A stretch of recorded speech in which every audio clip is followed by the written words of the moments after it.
The rifle's bolt slammed home with metallic finality, and Colonel Marcus Hendricks felt his decades of military certainty crumble like sand. Staff Sergeant Riley Chen had just put 10 rounds through a target at 1,200 meters in conditions that would challenge a seasoned sniper, and every single shot had found its mark with surgical precision. The same young woman he'd publicly humiliated 3 hours earlier for her pretty face paint now held the highest marksmanship score in Marine Corps history, and the silence on the firing range was so complete you could hear the mountain wind whistling through the observation tower. The morning had started like any other qualification day at Camp Pendleton's Advanced Marksmanship Facility, with Marines from across the Corps gathering for the quarterly precision shooting certification. The California sun painted the desert landscape in harsh whites and deep shadows, creating the kind of challenging conditions that separated true marksmen from weekend warriors. Colonel Hendricks had been observing these qualifications for 15 years, and he prided himself on being able to identify exceptional shooters within minutes of watching them handle a weapon. That's why Staff Sergeant Riley Chen had caught his attention immediately, though not for the reason she might have hoped. At 24 years old, Chen stood barely 5 feet 4 inches tall, with a slight frame that seemed almost fragile against the backdrop of battle-hardened Marines preparing their equipment. But it wasn't her size that had drawn Hendricks' scrutiny. It was the elaborate camouflage face paint that covered her features in intricate patterns of green, brown, and black. While other Marines had applied standard camouflage in quick, practical strokes, Chen had spent nearly 30 minutes crafting what looked like a work of art across her face. The patterns were complex, flowing designs that seemed to blend traditional military camouflage with something almost ceremonial. Her dark eyes peered out from the painted mask with an intensity that suggested serious focus. But to Colonel Hendricks, the whole display looked like a young Marine trying to make a statement rather than preparing for serious military business. Well, Hendricks had announced loudly enough for nearby Marines to hear, his voice carrying the authority of someone accustomed to commanding attention. Looks like someone confused this qualification with a costume party. Tell me, Staff Sergeant Chen, are you planning to hide from the enemy or audition for a war movie? The comment had drawn snickers from several Marines within earshot, though Chen herself had remained perfectly still, her hands continuing to methodically check her rifle without acknowledging the colonel's presence. Her silence had only seemed to irritate Hendricks further, as if her refusal to engage with his humor was somehow disrespectful. I asked you a question, Marine, Hendricks had continued, stepping closer to Chen's position. What exactly is the tactical purpose of that face? Painting? Because from where I'm standing, it looks like you spent more time on your makeup than on preparing your equipment. Chen had finally looked up at him then, her dark eyes meeting his with a level gaze that showed neither anger nor embarrassment. Sir, the face paint serves multiple tactical purposes including light reflection elimination, facial feature disruption, and psychological preparation for engagement scenarios. The patterns are based on traditional techniques used by indigenous hunters who achieved exceptional success rates in challenging terrain. Her response had been delivered in the flat, professional tone that Marines used when addressing superior officers, but something in her certainty had annoyed Hendricks even more. Here was a young woman, barely out of her early 20s, lecturing a colonel about tactical applications, as if she had years of combat experience to back up her theories. Indigenous hunters, Hendricks had repeated with obvious skepticism. Right. Well, Staff Sergeant, let's see if all that artistic effort translates into actual marksmanship. Because pretty face paint doesn't hit targets, and this isn't a cultural studies class. The exchange had happened in front of nearly 24 Marines, all of whom were now watching to see how this confrontation would resolve itself. Chen had simply nodded once and returned to her equipment preparation, but Hendricks could see the tension in her shoulders, the way her jaw had tightened slightly beneath the camouflage paint. He'd gotten under her skin, which had been his intention. Young Marines needed to understand that military service wasn't about individual expression or artistic statements. It was about conformity, discipline, and proven results. What Colonel Hendricks didn't know was that Riley Chen had been waiting for this moment for 3 years. Not the public humiliation, but the opportunity to demonstrate skills that she'd been developing since childhood on her family's ranch in Montana.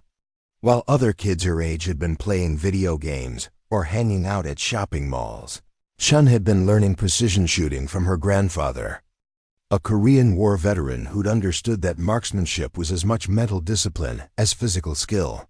Her grandfather, Master Sergeant James Chen, had served as a sniper during some of the most brutal fighting of the Korean conflict. He'd returned home with medals he never displayed and stories he rarely told, but he'd passed on his knowledge to his granddaughter during long summers on the family ranch. By the time Riley was 16, she could consistently hit targets at distances that would challenge experienced hunters, and by 18, she was outperforming college-level competitive shooters at regional matches. But Riley had never been interested in competition shooting for its own sake.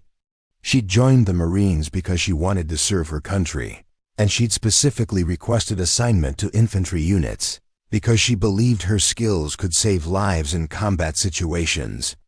The problem was that the Marine Corps, despite its official policies about gender integration, still struggled with accepting women roles that challenged traditional expectations. For 3 years, Riley had been assigned to support roles, logistics, positions, and training duties that kept her away from the kinds of assignments where her marksmanship skills would be most valuable. She'd consistently scored at the top of every shooting qualification, but those scores had been quietly filed away, without leading to the advanced training opportunities that would have been offered to male Marines with similar abilities. The face paint that had drawn Colonel Hendricks' mockery wasn't just artistic expression. It was a connection to her grandfather's teachings about the mental aspects of precision shooting. He'd learned camouflage techniques from indigenous Korean fighters who'd helped American forces during the war, and he'd taught Riley that the process of applying camouflage was as much about mental preparation as physical concealment. The careful, methodical application of paint helped center her mind, eliminate distractions, and achieve the focused calm that precision shooting required. Riley understood that her appearance drew attention, but she'd calculated that the mockery was worth enduring if it led to opportunities to demonstrate her actual capabilities. She'd specifically requested assignment to this advanced marksmanship qualification because she knew it put her in front of senior officers who had the authority to change her career trajectory. Getting humiliated by a colonel wasn't pleasant, but it was a small price to pay if it meant finally getting the chance to show what she could do. The other Marines had observed the exchange between Chen and Hendricks with mixed reactions. Some had joined in the quiet laughter at her expense, particularly the older enlisted men who seemed to share Hendricks' skepticism about women in combat roles. But others had watched with more thoughtful expressions, including Staff Sergeant Marcus Rodriguez, a veteran of multiple deployments who'd seen enough combat to know that assumptions about capability could be deadly. Rodriguez had worked with female Marines in Iraq and Afghanistan, and he'd learned to judge people by their performance rather than their appearance. Something about Chun's calm response to Hendricks' provocation had impressed him. She hadn't gotten defensive or tried to justify herself beyond the initial explanation. She'd simply accepted the challenge and returned to her preparation. That kind of mental discipline usually indicated someone who had confidence in their abilities. Gunnery Sergeant Lisa Park, one of only 3 women participating in the qualification, had felt a familiar mixture of sympathy and concern as she'd watched the exchange. Park had been dealing with similar challenges throughout her 12-year Marine career, and she'd seen too many talented women transfer out of the Corps because they'd gotten tired of constantly having to prove themselves. She hoped Chun had the skills to back up her apparent confidence. because failure would be seized upon as evidence that women didn't belong in advanced combat roles. The qualification course itself was designed to test marksmanship skills under increasingly challenging conditions. Shooters would engage targets at ranges from 300 to 1,200 meters, using different firing positions and dealing with varying wind conditions throughout the day. The course had been developed by Marine Scout snipers and was considered one of the most demanding marksmanship tests in the military. Even experienced Marines often failed to achieve qualifying scores on their first attempt. Colonel Hendricks had positioned himself in the observation tower where he could watch each shooter's performance and provide commentary to the range safety officers. He'd been particularly interested in observing Qian's performance, partly because he wanted to see if his instincts about her were correct, and partly because he was genuinely curious about whether someone who spent so much time on appearance could deliver when it mattered. The first phase of qualification involved engaging stationary targets at 300 meters from supported prone positions. This was considered the easiest part of the course, designed to establish baseline accuracy before moving to more challenging scenarios.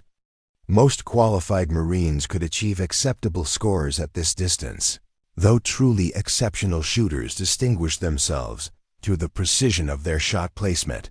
Chen had approached the firing line with the same methodical calm she'd displayed during her equipment preparation. Her rifle was a standard M40S6 sniper system, the same weapon used by other participants, eliminating any equipment advantages. She'd taken her time settling into position, adjusting her bipod, and checking her scope settings with the kind of attention to detail that suggested serious training. When the command to commence firing was given, Chen's first shot had produced a perfect center mass hit on her target. The second shot had landed within millimeters of the first, and by the time she'd completed the 10-round string, her target showed a grouping that was tight enough to be covered by a quarter. The range safety officer had called out her score. With obvious surprise, a perfect 100 points, with shot placement that exceeded the standards expected even of experienced snipers. Colonel Hendricks had watched through binoculars, his expression shifting from amusement to mild interest. A perfect score at 300 meters was impressive, but not unprecedented. The real test would come at longer ranges where environmental factors became more significant and minor errors in technique would be magnified into misses.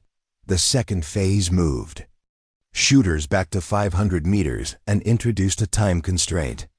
Instead of having unlimited time to engage targets, Marines now had to deliver accurate shots within 60 seconds while transitioning between different firing positions.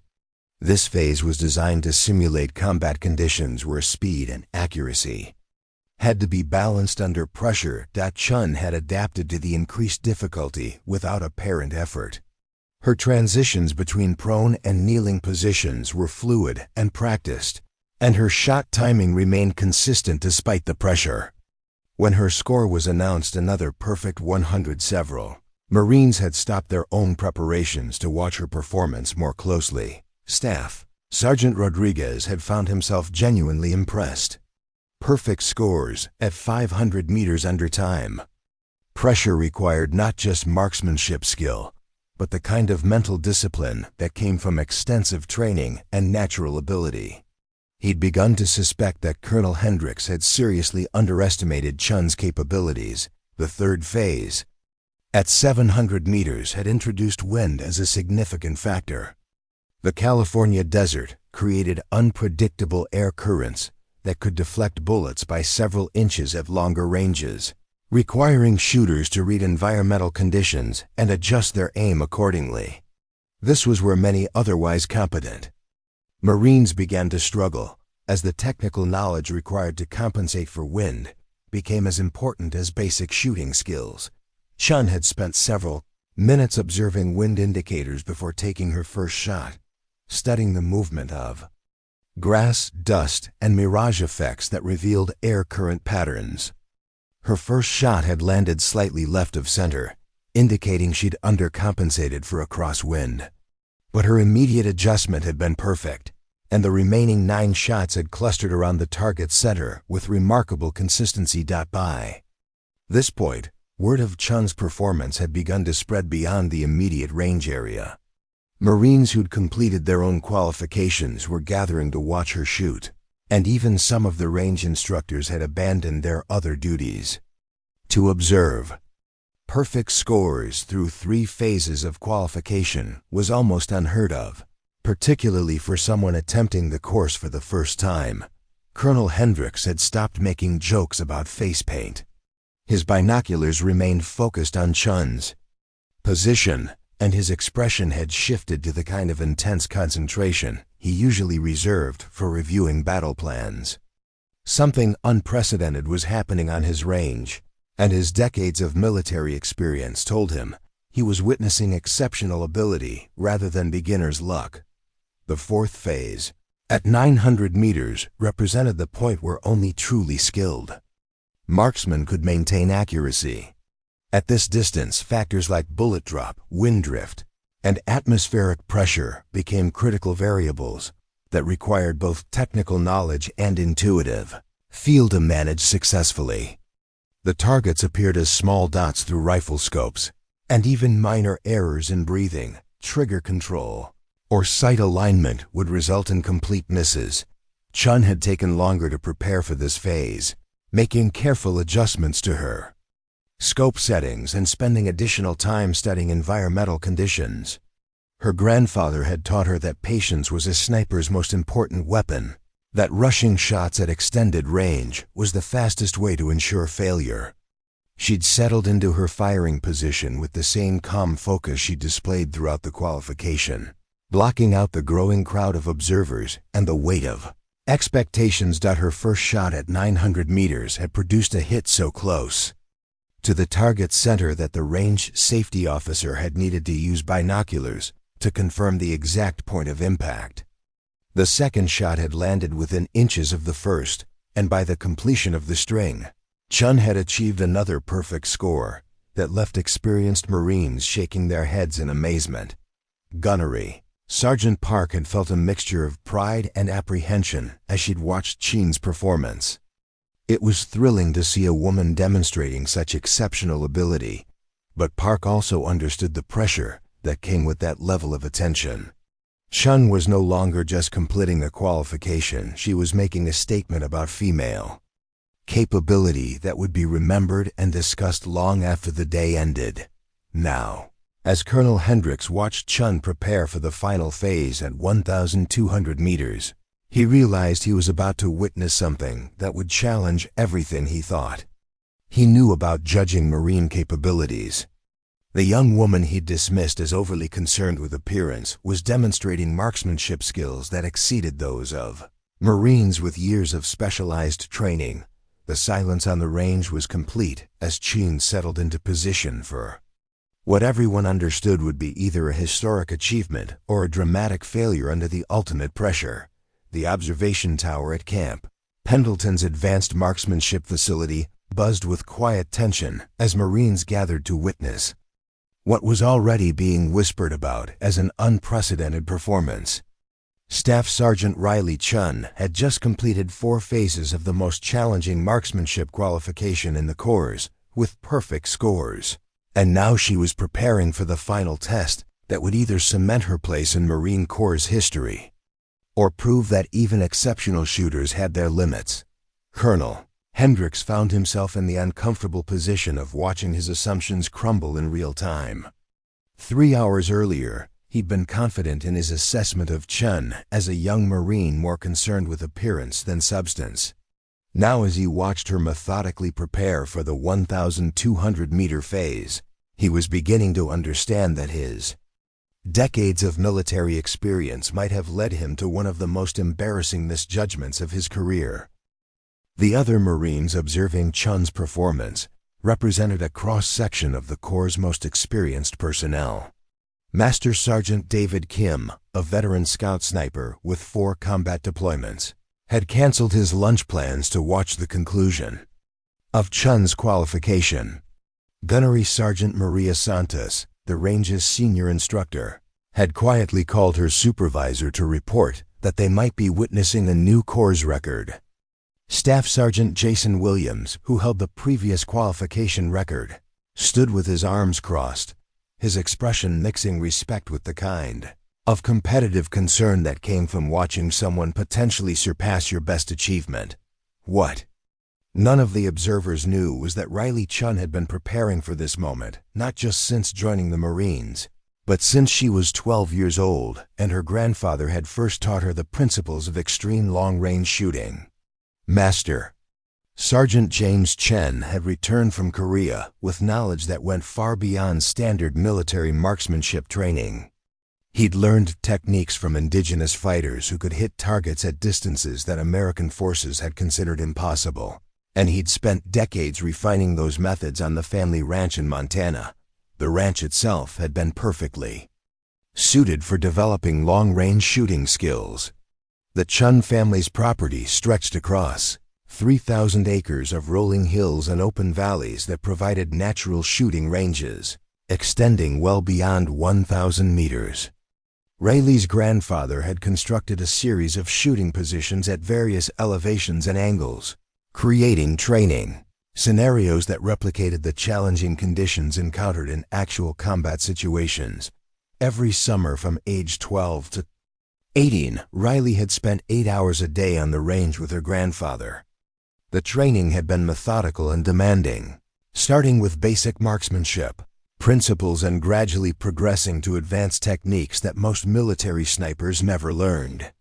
Her grandfather had insisted on perfection in every aspect of shooting fundamentals, breathing control, trigger manipulation, sight alignment, and follow-through before allowing her to attempt shots at extended ranges.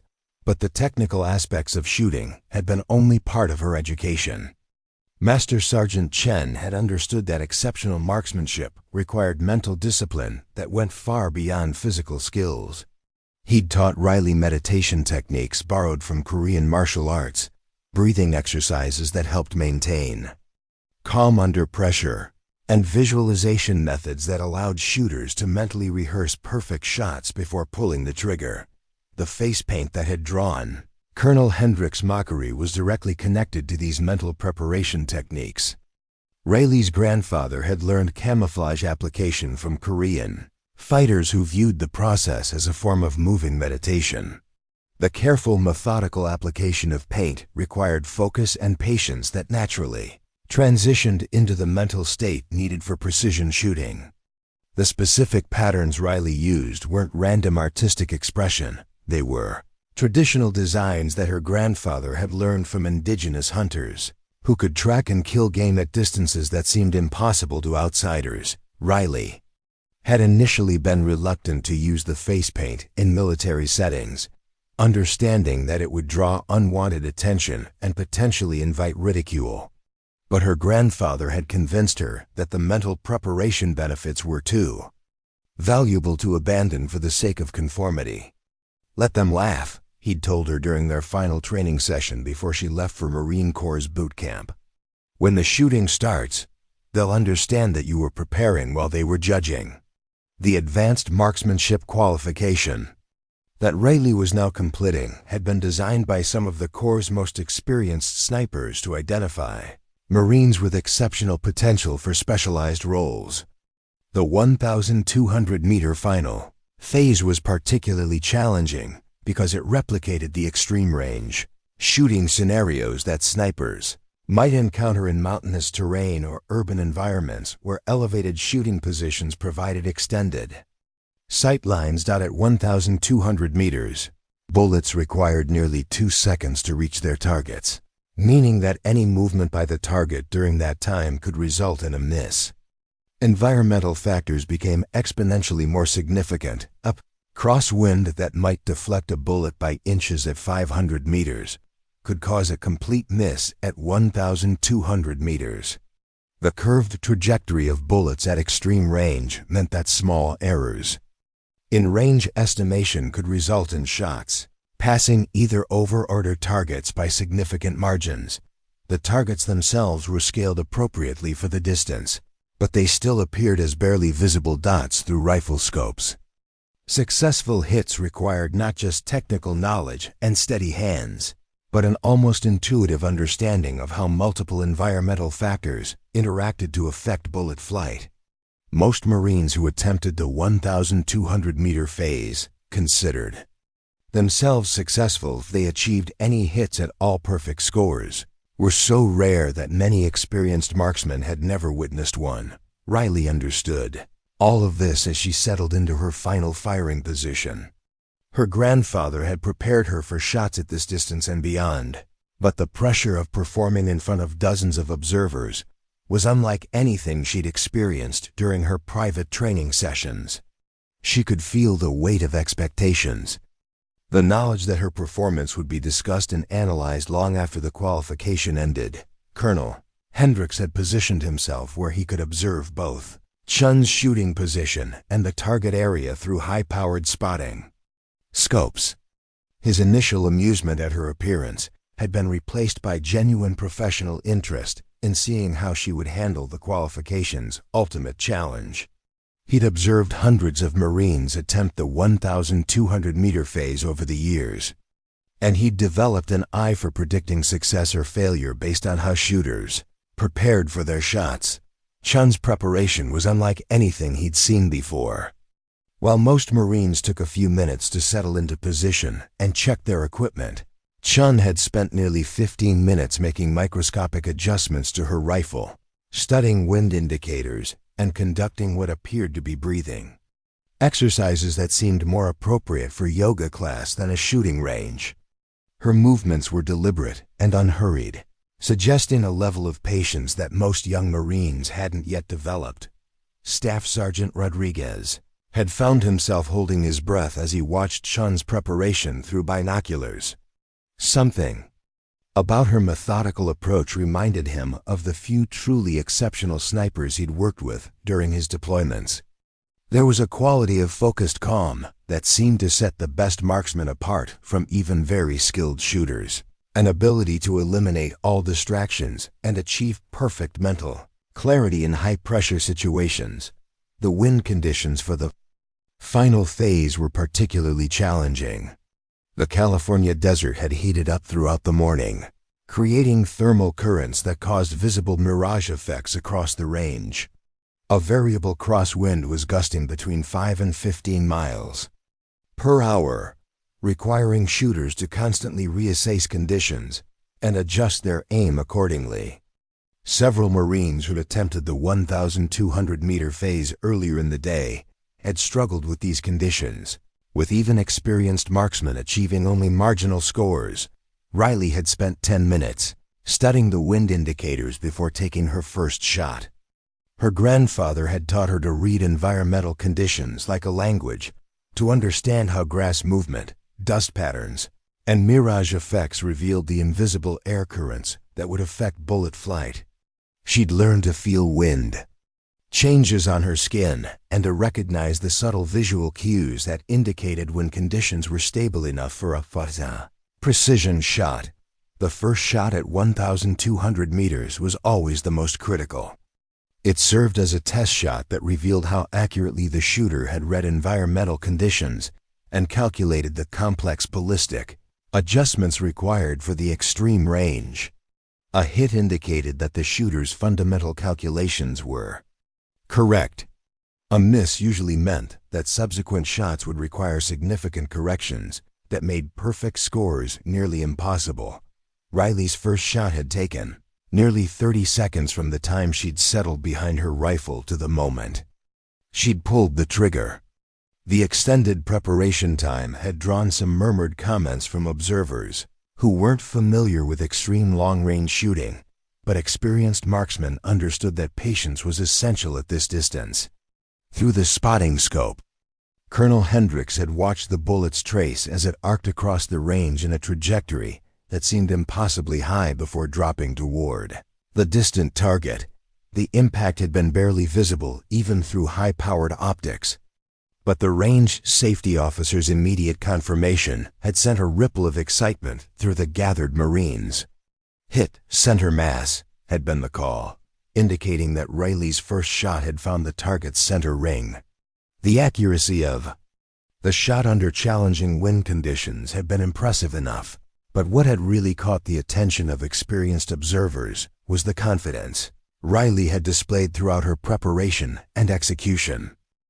Her second shot had followed after another period of careful observation and minute adjustments. The wind had shifted slightly between shots, requiring her to compensate for changing conditions while maintaining the precise sight picture needed for accuracy at extreme range. The bullet's flight time gave her nearly 2 seconds to maintain perfect stillness after pulling the trigger. Any movement during that period could affect accuracy, even if the shot had been perfectly aimed initially, Master Sergeant Kim had found himself genuinely amazed as he'd watched Riley's shot sequence through his personal spotting scope. Her technique was flawless, textbook perfect in some aspects, but with subtle modifications that suggested advanced training beyond standard military instruction.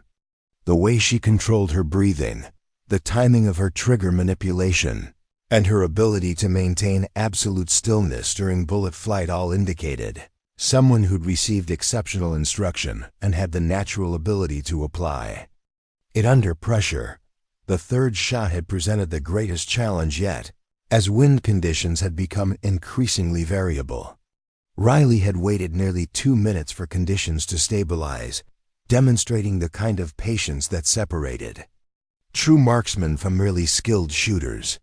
When she'd finally taken the shot, her preparation had been so thorough that the impact had been predictable. Another center mass hit that had drawn audible exclamations of amazement from the growing crowd of observers.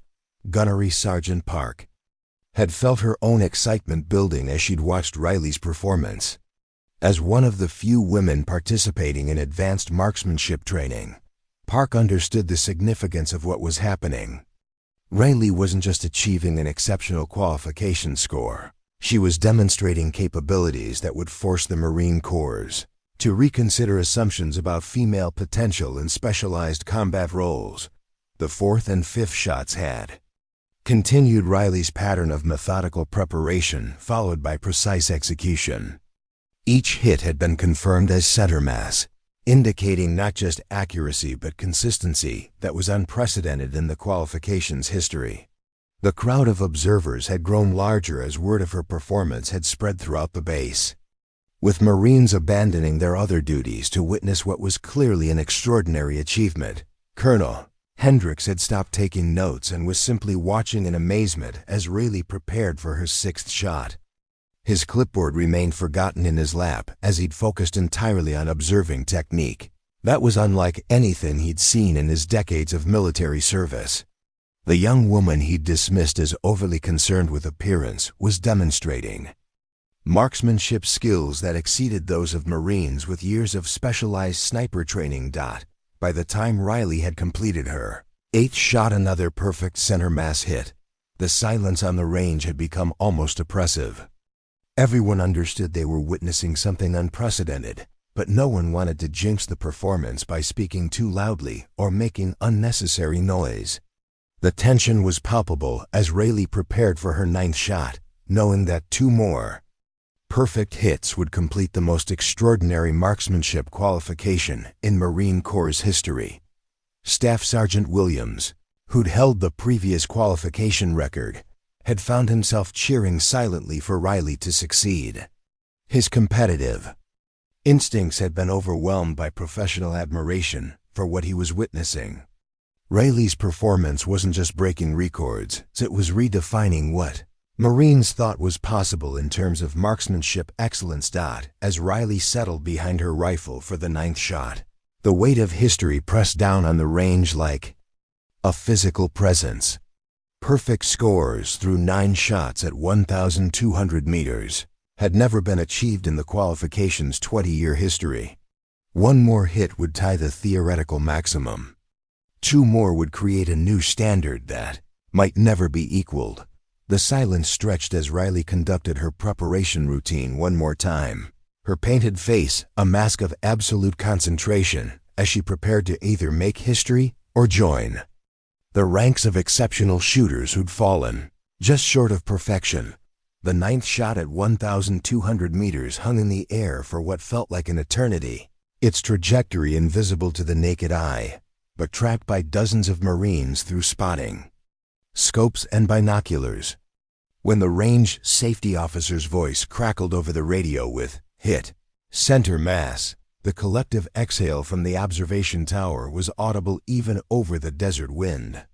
Riley Chen had just achieved something that existed only in theoretical discussions among marksmanship instructors. 9 consecutive perfect hits at extreme range under challenging conditions. But the real test was yet to come. The 10th and final shot would determine whether Riley joined the small group of Marines who'd achieved near-perfect scores, or whether she would stand alone as the first person in Corps' history to complete a flawless 1,200-meter qualification. The pressure of that distinction settled over the range like a heavy blanket, affecting not just Riley but every observer who understood the significance of what they were witnessing. Colonel Hendricks found himself in the unexpected position of hoping for Riley's success. 3 hours earlier, he'd been confident that her elaborate face paint indicated misplaced priorities and attention-seeking behavior. Now he understood that he'd been witnessing the external manifestation of preparation rituals that contributed to extraordinary performance.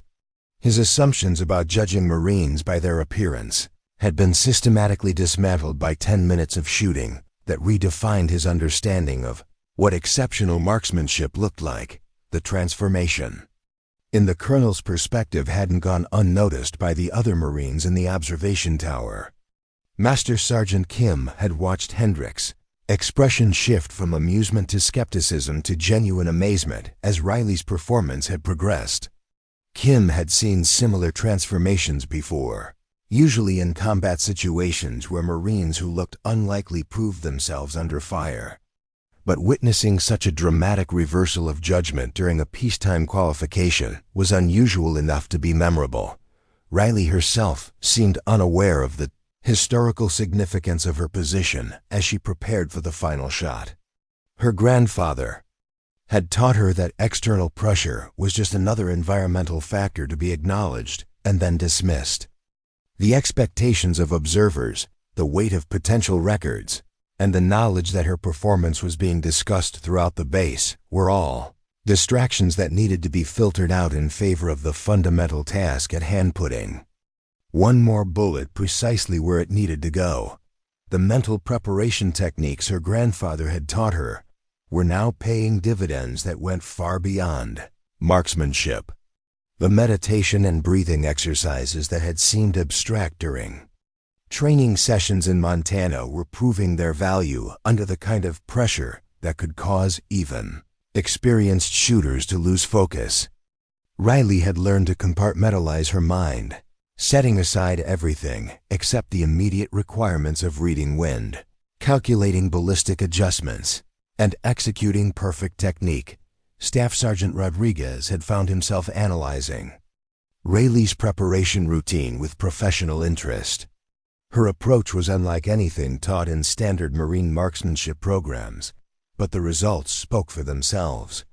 Rodriguez had worked with scout snipers who would have been proud to achieve half of Riley's current score, and he was beginning to understand that he was witnessing capabilities that transcended normal military training. The face paint that had initially drawn mockery was now serving its intended purpose perfectly. The careful application had eliminated the skin glare that could betray a sniper's position, while the traditional patterns helped Riley maintain the mental state her grandfather had taught her to associate with perfect shooting. What had appeared to be vanity or artistic expression was actually functional preparation that contributed directly to her exceptional performance. Gunnery Sergeant Santos, the range's senior instructor, had quietly radioed base headquarters to report that they might need to revise the qualification scoring system. Riley's performance was so far beyond normal parameters that it was challenging the assumptions underlying the entire program. Santos had administered thousands of qualifications over her career, and she'd never seen anything approaching Riley's consistency at extreme range. The wind conditions for the final shot were the most challenging of the day. The afternoon heat had created increasingly unstable air currents, with thermal updrafts mixing with the variable crosswind to create conditions that changed by the second. Most experienced marksmen would have waited for more stable conditions, but Riley understood that the qualification schedule didn't allow for indefinite delays. She would need to read the constantly changing environment and time her shot. For a brief moment of relative stability, Riley's preparation for the 10th shot extended longer than any of her previous efforts. She spent nearly 3 minutes studying wind indicators, making microscopic adjustments to her rifle, and conducting the breathing exercises that helped her achieve the mental clarity necessary for extreme precision. The extended preparation drew some restless movement from observers, but experienced marksmen understood that patience at this stage was essential rather than excessive. Colonel Hendricks found himself holding his breath as he watched Riley's final preparations through his binoculars. The transformation of his opinion about her had been so complete that he now found himself personally invested in her success.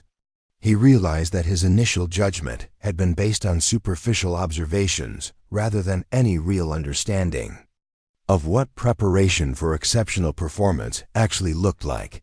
The silence on the range had become almost supernatural as Riley settled behind her rifle for the final time. Even the wind seemed to quiet momentarily, as if nature itself was waiting to see whether human skill and preparation could achieve theoretical perfection under real-world conditions. The target at 1,200 meters appeared as barely a speck through rifle scopes, a challenge that pushed the limits of both equipment and human capability. Master Sergeant Kim had positioned himself where he could observe both Riley's shooting position and the target area through separate spotting scopes. His experience with scout sniper operations had taught him to recognize the subtle signs that distinguished exceptional shooters from merely skilled ones. Riley's absolute stillness, her controlled breathing pattern, and the microscopic adjustments she made to her sight picture all indicated someone operating at the highest levels of marksmanship capability. The moment Riley pulled the trigger on her 10th shot, every observer understood they were witnessing either historic achievement or heartbreaking near miss. The bullet's flight time at 1,200 meters provided nearly 2 seconds of suspended animation where the outcome remained uncertain. Despite perfect preparation and execution, Riley maintained absolute stillness throughout the bullet's flight. Any movement could affect accuracy even after the shot had been fired. Staff Sergeant Williams, whose previous record was about to be either tied or shattered, found himself hoping for Riley's success despite the competitive implications. Her performance had transcended normal concepts of rivalry or comparison. This was about witnessing human potential realized at its highest level. Williams understood that being present for such a demonstration was more valuable than maintaining any personal record. The impact at 1,200 meters was barely visible even through high-powered optics, but the range safety officer's confirmation came with an excitement that broke through normal military professionalism. Hit dead center, the radio crackled, and the implications of those 3 words sent a shockwave through the assembled Marines that was almost physical in its intensity. Riley Chen had just achieved something that existed only in theoretical discussions, a perfect score at 1,200 meters under challenging conditions, completing the most extraordinary marksmanship qualification in Marine Corps history. But more than that, she had done it after being publicly dismissed and mocked for her appearance and preparation methods.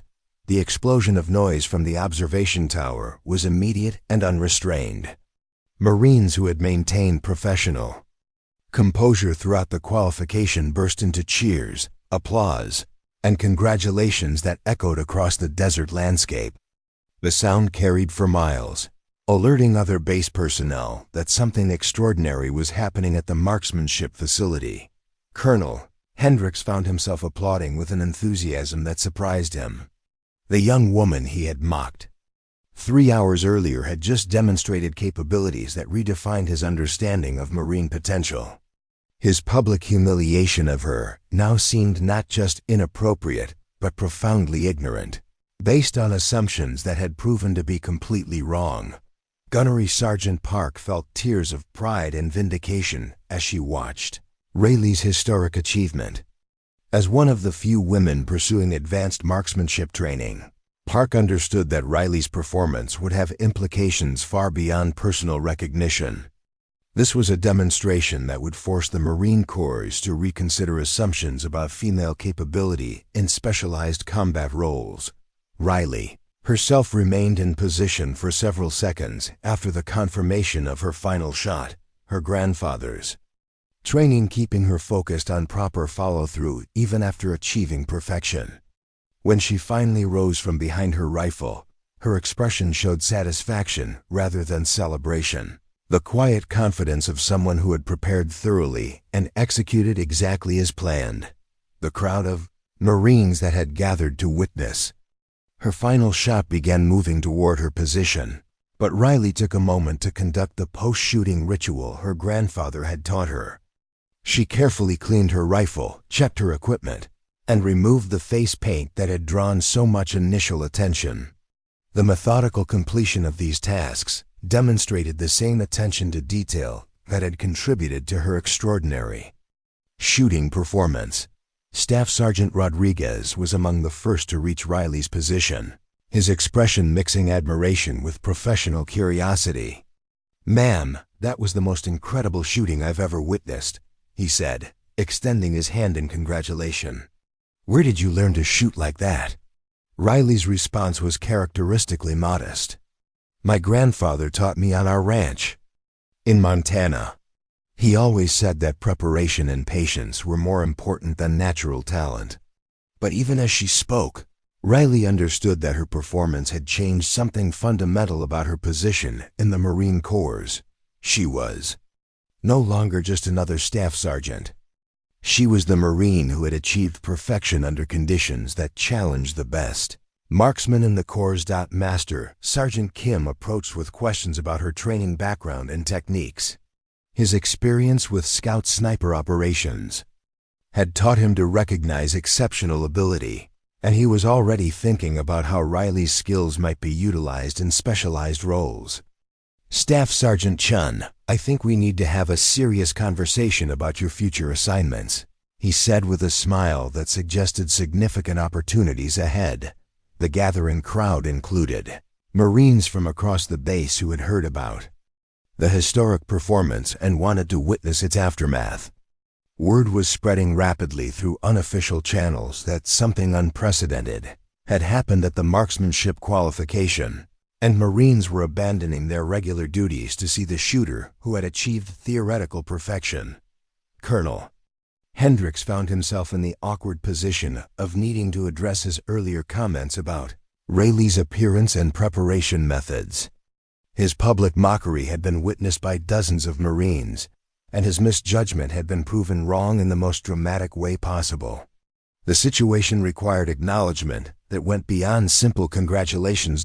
As Riley completed her equipment checks and prepared to leave the firing line, she found herself surrounded by Marines offering congratulations, asking questions about her techniques, and requesting details about her training background.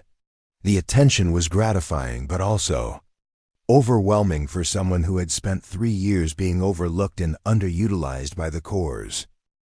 But the most significant moment came when Colonel Hendricks approached her position, his expression showing a combination of respect, embarrassment, and genuine admiration. The confrontation that had started the day with mockery and dismissal was about to conclude with a very different kind of exchange, one that would be remembered and discussed throughout the Marine Corps for years to come. Colonel Hendricks approached Riley's position with measured steps, his decades of military bearing unable to completely mask the internal struggle he was experiencing.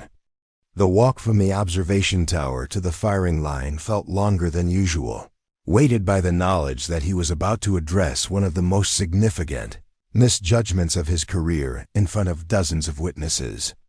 The same Marines who had heard his morning mockery were now watching to see how he would respond to being proven spectacularly wrong.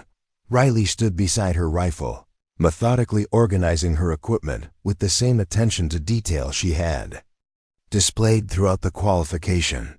Her movements were calm and precise, showing no trace of the triumph or vindication that most people would feel after such a dramatic vindication. The face paint had been carefully removed, revealing features that showed quiet satisfaction rather than celebration or defiance. The crowd of Marines formed a loose semicircle around the scene, understanding that they were about to witness an exchange that would become part of base folklore. Staff Sergeant Rodriguez positioned himself where he could observe both participants, his expression reflecting the mixture of anticipation and secondhand embarrassment that came from watching a superior officer confront their own mistakes. Master Sergeant Kim stood nearby, his veteran instincts recognizing the significance of the moment for military culture and leadership accountability. When Colonel Hendricks reached Riley's position, he stopped at attention and rendered a formal salute that surprised everyone present. The gesture was unprecedented in the context of a qualification exercise, but it acknowledged that something extraordinary had occurred that transcended normal military protocols. Riley returned the salute with the same precision she had applied to her shooting, her expression remaining neutral and professional. "Staff Sergeant Chen," Colonel Hendricks began, his voice carrying clearly across the range, despite being pitched lower than his usual commanding tone. "I owe you a public apology." The admission drew subtle reactions from the assembled Marines, slight shifts in posture, exchanged glances, and the kind of focused attention that accompanied rare moments of genuine leadership vulnerability. Riley's response was immediate and measured. "No apology necessary, sir. You were applying standards based on your experience and training." Her words were diplomatically phrased, but everyone present understood the subtext that Hendricks' experience and training had led him to make assumptions that proved to be completely incorrect. "That's generous of you, Staff Sergeant, but incorrect," Hendricks replied, his military bearing intact despite the obvious discomfort of the situation. "I made judgments based on appearance rather than capability, and I did so publicly in a way that was inappropriate for any Marine, regardless of their performance. What you've accomplished today has forced me to confront some assumptions I didn't even realize I was making." The honesty of his admission created a ripple of respect among the observing Marines. Many had witnessed superior officers handle mistakes with deflection or minimization, but Hendricks was choosing to address his error directly and completely. The approach demonstrated the kind of leadership accountability that Marines respected, even when it came at the cost of personal embarrassment. Gunnery Sergeant Park found herself unexpectedly moved by the exchange. Her own experiences with gender-based assumptions in the military had typically involved offensive responses from superiors who had been proven wrong. Hendricks' willingness to acknowledge his mistake publicly and completely was unusual, enough to be genuinely meaningful. Riley's grandfather had prepared her for moments like this through stories from his own military service.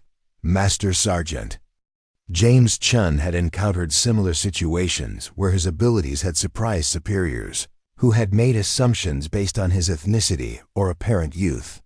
He had taught Riley that grace in victory was as important as skill in performance, that how she handled vindication would determine whether her achievements led to lasting change or merely temporary recognition.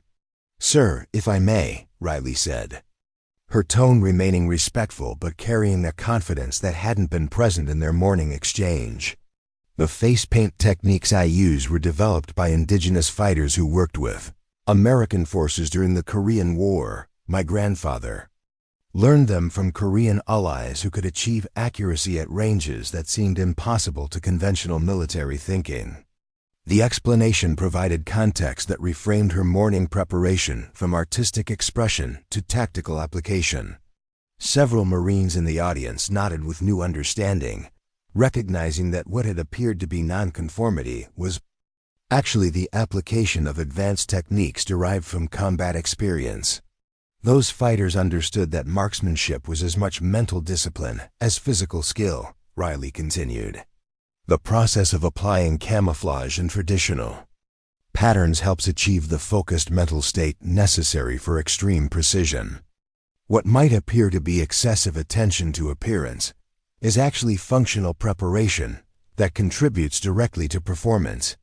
Colonel Hendricks listened with the attention he should have given her earlier explanation, understanding now that he had dismissed legitimate tactical knowledge because it didn't conform to his expectations. The realization was uncomfortable but educational, forcing him to consider how many other Marines might have been underestimated or misunderstood because their approaches differed from conventional methods. Master Sergeant Keem stepped forward to add professional context to the conversation. Sir, if I may add some perspective from Scout Sniper operations, what Staff Sergeant Chen accomplished today exceeds the performance standards we use for selecting candidates for advanced sniper schools. Her consistency at extreme range under challenging conditions indicates training and natural ability that would be valuable in specialized roles. The comment shifted the conversation from apology toward recognition of practical implications. Riley's performance wasn't just a personal achievement. It represented capabilities that could be utilized for broader Marine Corps missions. Kim's intervention also provided Colonel Hendricks with an opportunity to move beyond acknowledging his mistake toward addressing how it could be corrected through appropriate action. Staff Sergeant Chen, Hendricks said, his tone transitioning from apologetic to professionally interested. I'd like to understand more about your training background. What you've demonstrated today suggests preparation that goes well beyond standard military instruction. Riley had been hoping for this opportunity to explain her background without seeming to boast or make excuses for her unconventional preparation. Methods. Sir, my grandfather is Master Sergeant James Chun, Korean War veteran with specialized training in precision marksmanship. He spent my teenage years teaching me techniques he learned from indigenous fighters who worked with American forces. The mention of her grandfather's military background provided immediate credibility that resonated with the assembled Marines. Korean War veterans commanded respect throughout the Corps, and the connection explained how a young Marine had acquired advanced skills without formal military training programs. From age 12 to 18, I spent summers training on our family ranch in Montana, Riley continued. The property provided natural shooting ranges extending beyond 1,000 meters, with varied terrain and elevation changes that replicated combat conditions. My grandfather insisted on mastering fundamentals before attempting advanced techniques, but he also taught mental preparation methods that most military programs don't address. Staff Sergeant Rodriguez found himself genuinely impressed by the dedication implied in Riley's training background. 6 years of intensive instruction from a combat veteran explained not just her technical skills, but the mental discipline she had displayed under pressure. The kind of patient, methodical preparation she had demonstrated required years of conditioning to become natural responses. The face paint patterns aren't random artistic expression, Riley explained, addressing the morning's point of contention. Directly, they're traditional designs used by Korean hunters who could track and kill game at distances that seemed impossible to outside observers. My grandfather learned them from fighters who understood that the application process was as important as the final result, that the methodical, meditative application helped achieve the mental clarity necessary for extreme precision. Colonel Hendricks absorbed this information with growing understanding of how completely he had misinterpreted her morning preparation. What he had dismissed as vanity or attention-seeking was actually the application of combat-tested techniques passed down from veterans who had proven their effectiveness under fire. Gunnery Sergeant Santos approached the group with documentation that added official weight to the day's events. Sir, Staff Sergeant Chun's final score is 1,000 out of 1,000 points. the first perfect score in the qualification's 20-year history. Her consistency at 1,200 meters exceeded the performance standards used for instructor certification. The official confirmation transformed Riley's achievement from impressive performance to historic accomplishment. Santa's documentation would become part of permanent records, ensuring that Riley's demonstration would be remembered and studied long after the immediate witnesses had moved on to other assignments. Staff Sergeant Chen, Colonel Hendricks said, his tone now carrying the authority of someone making official decisions rather than offering personal apologies. I want to discuss your current assignment and potential for specialized training opportunities. What you've demonstrated today suggests capabilities that should be utilized at higher levels. The comment represented exactly the kind of recognition Riley had been hoping for throughout her 3 years of being underutilized in support roles. Her performance had created an opportunity to move beyond logistics and training duties toward assignments where her marksmanship skills would be valued and developed further. But Riley also understood that her response to this moment would be crucial for establishing how she would be perceived going forward. Her grandfather had taught her that exceptional performance created opportunities, but that how those opportunities were handled determined whether they led to lasting advancement or temporary recognition followed by return to previous status. Sir, I would welcome the opportunity to serve in roles where these skills would be most valuable to the Corps. Riley replied, her tone showing appropriate respect while indicating genuine interest in advancement.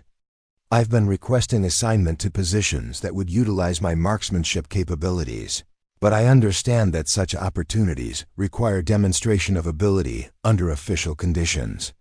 Her response acknowledged the hierarchical nature of military advancement while subtly noting that she had been seeking appropriate challenges long before this demonstration. The comment also showed understanding that her morning's performance had provided the official validation necessary for serious consideration of specialized assignments. Master Sergeant Kim was already thinking about specific programs that could benefit from Riley's demonstrated capabilities. Sir, we have several advanced training programs that require candidates with exactly this level of marksmanship ability. Staff Sergeant Chen's performance today would qualify her for consideration for Scout Sniper School, designated marksman programs, or instructor positions that require demonstration of exceptional skill. The mention of specific opportunities provided concrete next steps that could transform Riley's achievement into career advancement. Kim's support also carried weight within the specialized community that managed advanced marksmanship programs, offering credibility that would be valuable for overcoming any remaining skepticism about her abilities. Colonel Hendricks found himself in the position of needing to make decisions that would demonstrate whether his apology was merely words or whether it would be backed by meaningful action. Riley's performance had created an opportunity for him to show leadership by ensuring that exceptional ability was recognized and utilized appropriately, regardless of his initial misjudgments. Staff Sergeant Chen, I'm going to personally recommend you for advanced marksmanship training programs, Hendricks announced, his voice carrying the authority of someone making official commitments. Your performance today has demonstrated capabilities that the Marine Corps needs to develop and utilize. I'll also be recommending a review of how we evaluate Marines for specialized roles to ensure that we're not overlooking exceptional ability because it doesn't conform to conventional expectations. The commitment to systemic change elevated the moment beyond personal recognition toward institutional improvement. Hendricks was acknowledging that Riley's case might not be unique, that other Marines with exceptional abilities might be overlooked because their preparation methods or approaches differed from standard military conventions.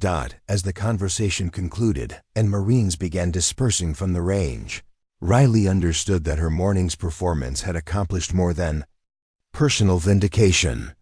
She had forced a reevaluation of assumptions, created opportunities for advancement, and potentially open doors for other Marines whose abilities might be underestimated because of superficial judgments. The transformation from morning mockery to afternoon recognition represented more than individual achievement. It was a demonstration of how exceptional performance could challenge institutional assumptions and create lasting change. The official recommendation paperwork that Colonel Hendricks prepared that evening would prove to be one of the most consequential documents of Riley Chen's military career. Sitting in his office long after normal duty hours, Hendricks found himself crafting language that would need to accomplish multiple objectives, simultaneously acknowledging Riley's extraordinary performance, requesting her advancement to specialized programs, and subtly addressing the systemic issues that had led to her talents being overlooked for 3 years. The weight of his morning's misjudgment pressed heavily on Hendricks as he worked. His decades of military experience had taught him to trust his instincts about personnel evaluation, but Riley's performance had revealed that those instincts could be compromised by unconscious biases he hadn't recognized. The realization was professionally humbling but also educationally valuable, forcing him to examine other decisions he'd made based on similar assumptions. Riley herself spent that evening in her barracks, methodically cleaning her rifle and reflecting on the day's events with the same careful attention she applied to everything else. The historic nature of her achievement was beginning to sink in, but she was more focused on the practical implications of what had happened. Her perfect score had created opportunities that might not come again, and she needed to be prepared to capitalize on them effectively. The phone call to her grandfather that night was one of the most satisfying conversations of Riley's life. Master Sergeant James Chen listened to her account of the day's events with the quiet pride of someone who had invested years in preparing for exactly this kind of moment. His response was characteristically measured. "You did well, granddaughter. But remember, today was just the beginning. Real recognition comes from consistent performance over time, not from single demonstrations."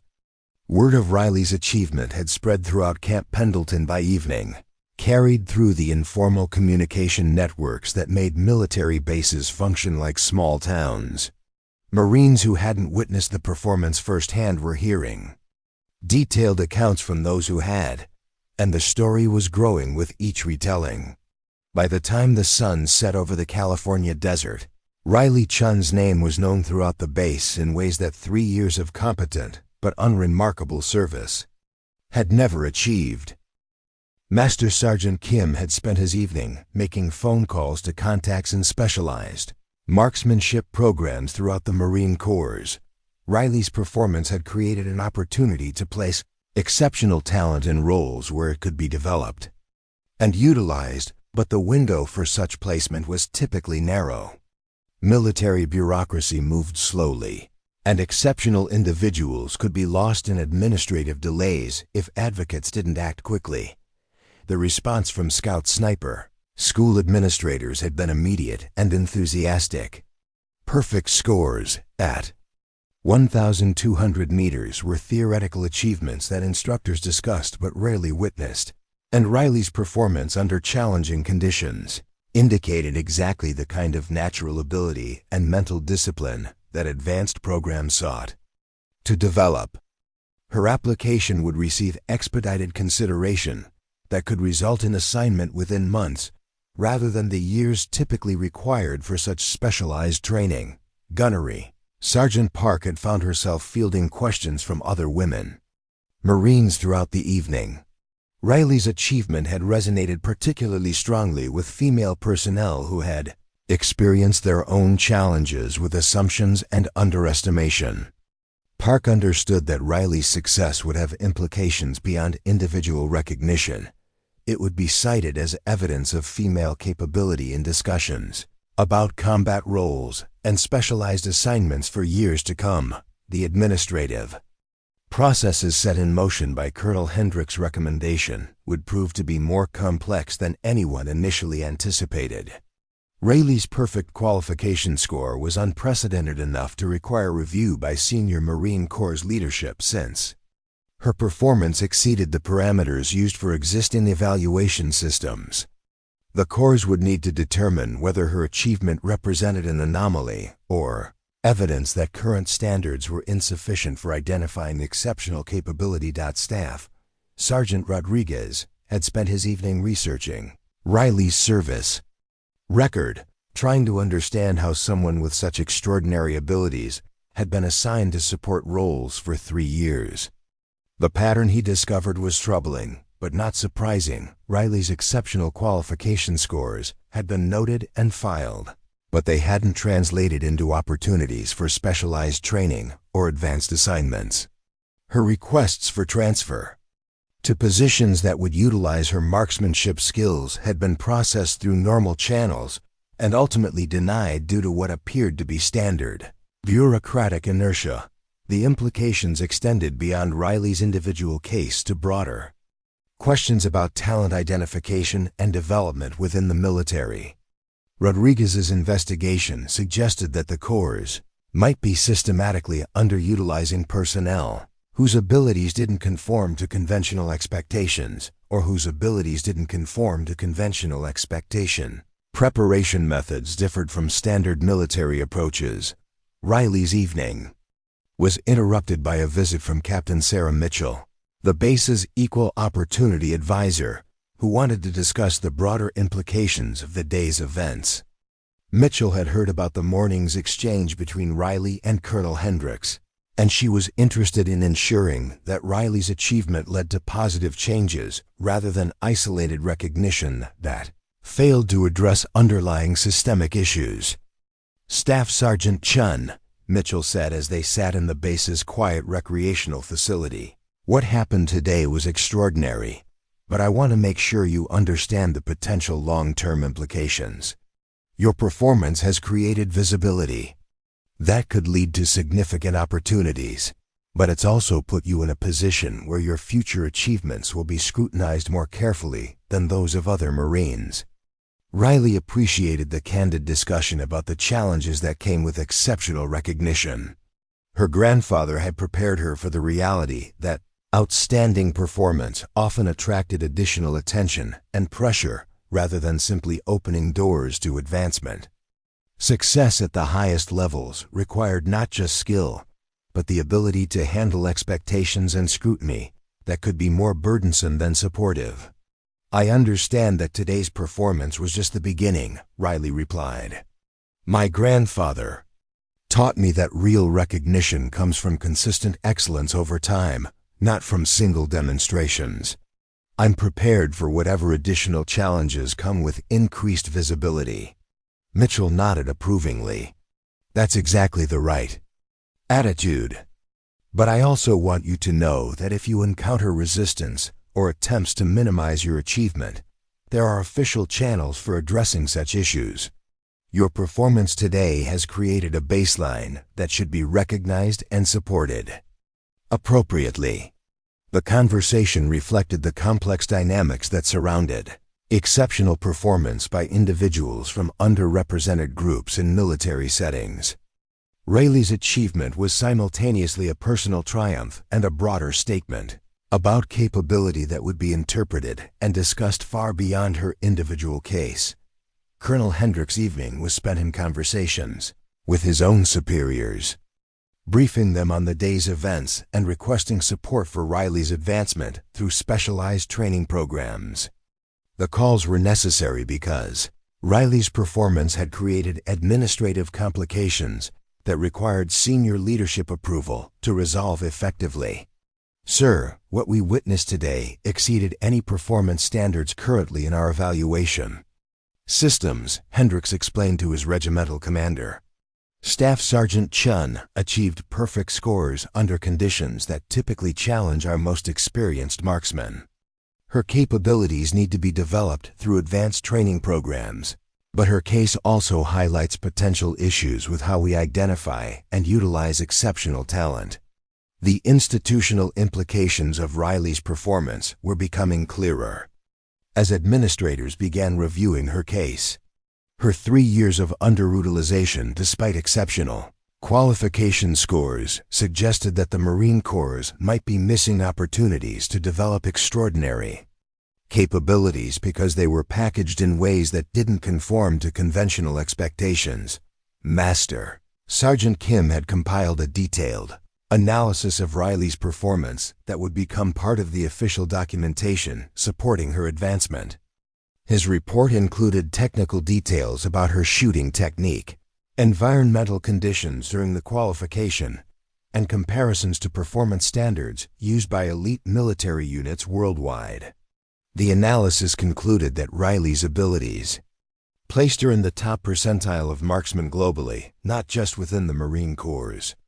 Staff Sergeant Chen's consistency at extreme range under challenging conditions indicates training and natural ability that would be valuable in the most demanding operational environments, Kim wrote in his assessment. Her mental discipline and technical precision exceed the standards we use for selecting instructor candidates and special operations personnel. The evening also brought Riley her first taste of the media attention that would follow her achievement. A reporter from the base newspaper had heard about her performance and was requesting an interview about her background and training methods. Riley's response was characteristically measured. She agreed to discuss her grandfather's influence and training methods, but declined to speculate about broader implications for women in combat roles. Staff Sergeant Williams, whose previous qualification record had been shattered by Riley's performance, sought her out that evening to offer congratulations and advice about handling the attention that would follow. "Ma'am, what you accomplished today was incredible," he said with genuine respect. "But you should know that exceptional performance creates expectations that can be harder to manage than the actual achievement." Williams' perspective was valuable because he understood the pressures that came with being recognized as exceptionally capable within military culture. His own experience with holding qualification records had taught him that outstanding performance often led to increased scrutiny and pressure rather than simply opening doors to advancement. The key is to stay focused on continuing to improve, rather than trying to repeat specific achievements, Williams continued. "Your shooting today was perfect, but perfection isn't sustainable as a daily standard. What matters is maintaining the preparation and mental discipline that made today's performance possible." Riley appreciated the advice from someone who understood the unique challenges of exceptional recognition within military culture. Williams' perspective helped her understand that her achievement, while historic, was just the beginning of a process that would require sustained excellence over time. The evening's most significant development came in the form of a phone call from Quantico, where Marine Corps leadership had learned about Riley's performance through official channels. The caller was Colonel James Patterson, director of the Marine Corps' Advanced Marksmanship programs, who wanted to discuss immediate opportunities for Riley's development. "Staff Sergeant Chen, your performance today has attracted attention at the highest levels of Marine Corps leadership," Patterson explained during their conversation. "We have several programs that could benefit from your demonstrated capabilities, and we're prepared to expedite your consideration for immediate assignment." The call represented exactly the kind of recognition and opportunity that Riley had been seeking throughout her Marine Corps career. Patterson's interest was based on documented performance rather than potential or promises, providing the credibility necessary for serious consideration of advanced assignments. "Sir, I would welcome the opportunity to serve in roles where these capabilities would be most valuable to the Corps," Riley responded, maintaining the professional tone that had served her well throughout her career.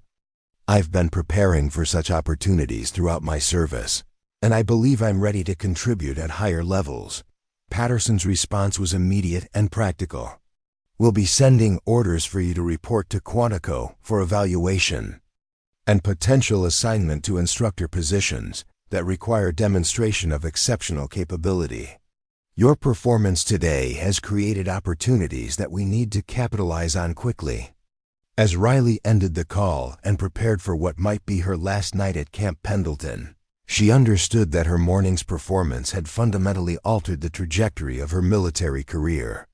The mockery and dismissal she had endured just hours earlier now seemed like distant history, replaced by recognition and opportunities that aligned with her capabilities and aspirations. The transformation from overlooked support personnel to recognized exceptional performer had happened with startling speed. But Riley understood that sustaining and building on this recognition would require the same patience, preparation, and mental discipline that had made her historic achievement possible. Tomorrow would bring new challenges and expectations, but tonight she could reflect on a day when preparation, perseverance, and perfect execution had combined to prove that assumptions about capability could be dramatically and permanently wrong. 3 weeks after her historic qualification performance, Riley Chen found herself standing outside the headquarters building at Marine Corps Base Quantico, Virginia, carrying orders that would have seemed impossible just a month earlier. The morning Virginia air carried the crisp edge of autumn, and the leaves on the base's mature oak trees were beginning their transformation from summer green to the brilliant oranges and reds that made the region famous. But Riley's attention was focused entirely on the building in front of her and the opportunity it represented. The orders in her hands were unlike any she'd received during her 3 years of Marine Corps service. Instead of routine transfers to support positions or training assignments that underutilized her capabilities, these orders directed her to report to the Marine Corps Scout Sniper School as both a student and a potential instructor candidate. The dual role was unprecedented. Most Marines spent years preparing for admission to the school as students, while instructor positions typically required extensive operational experience that Riley had never been given the opportunity to develop. Colonel Patterson had personally authored the unusual orders after extensive consultation with senior Marine Corps leadership. Riley's perfect qualification score had created administrative challenges that required creative solutions, since her demonstrated capabilities exceeded the normal progression pathways used for advancing Marines through specialized programs. The solution was to fast-track her through advanced training while simultaneously evaluating her potential for instructor roles that would utilize her exceptional skills. The Scout Sniper School facility itself was legendary within Marine Corps culture.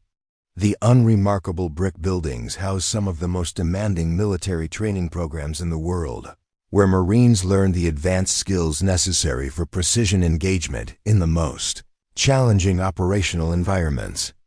The failure rate for the program was notorious. Typically 60 to 70% of candidates failed to complete the training, eliminated by the combination of physical demands, technical complexity, and psychological pressure that defined the curriculum. Riley's arrival had been preceded by detailed briefings about her qualification performance that had circulated through the instructor staff. Master Sergeant Robert Hayes, the school's senior instructor, had reviewed video footage of her shooting and studied the technical analysis that Master Sergeant Kim had prepared. Hayes' initial reaction had been skeptical. Perfect scores at extreme range were so rare that they typically indicated measurement errors or unusual conditions rather than genuine, exceptional performance. But the documentation supporting Riley's achievement had been thorough and convincing. Multiple witnesses, video evidence, and detailed environmental data confirmed that she had accomplished something unprecedented under challenging conditions. Hayes' skepticism had gradually transformed into professional curiosity about what kind of training and natural ability could produce such extraordinary results. The first day of Riley's evaluation began with a comprehensive assessment that would determine how her demonstrated capabilities translated to the advanced techniques taught at the school.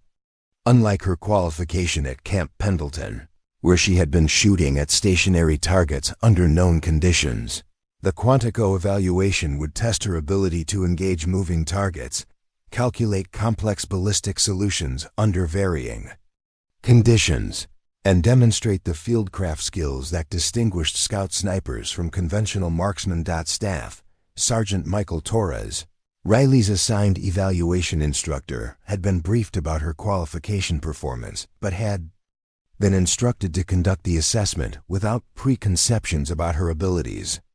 Torres' experience with exceptional shooters had taught him that outstanding performance in controlled conditions didn't always translate to the dynamic, unpredictable scenarios that characterized operational environments.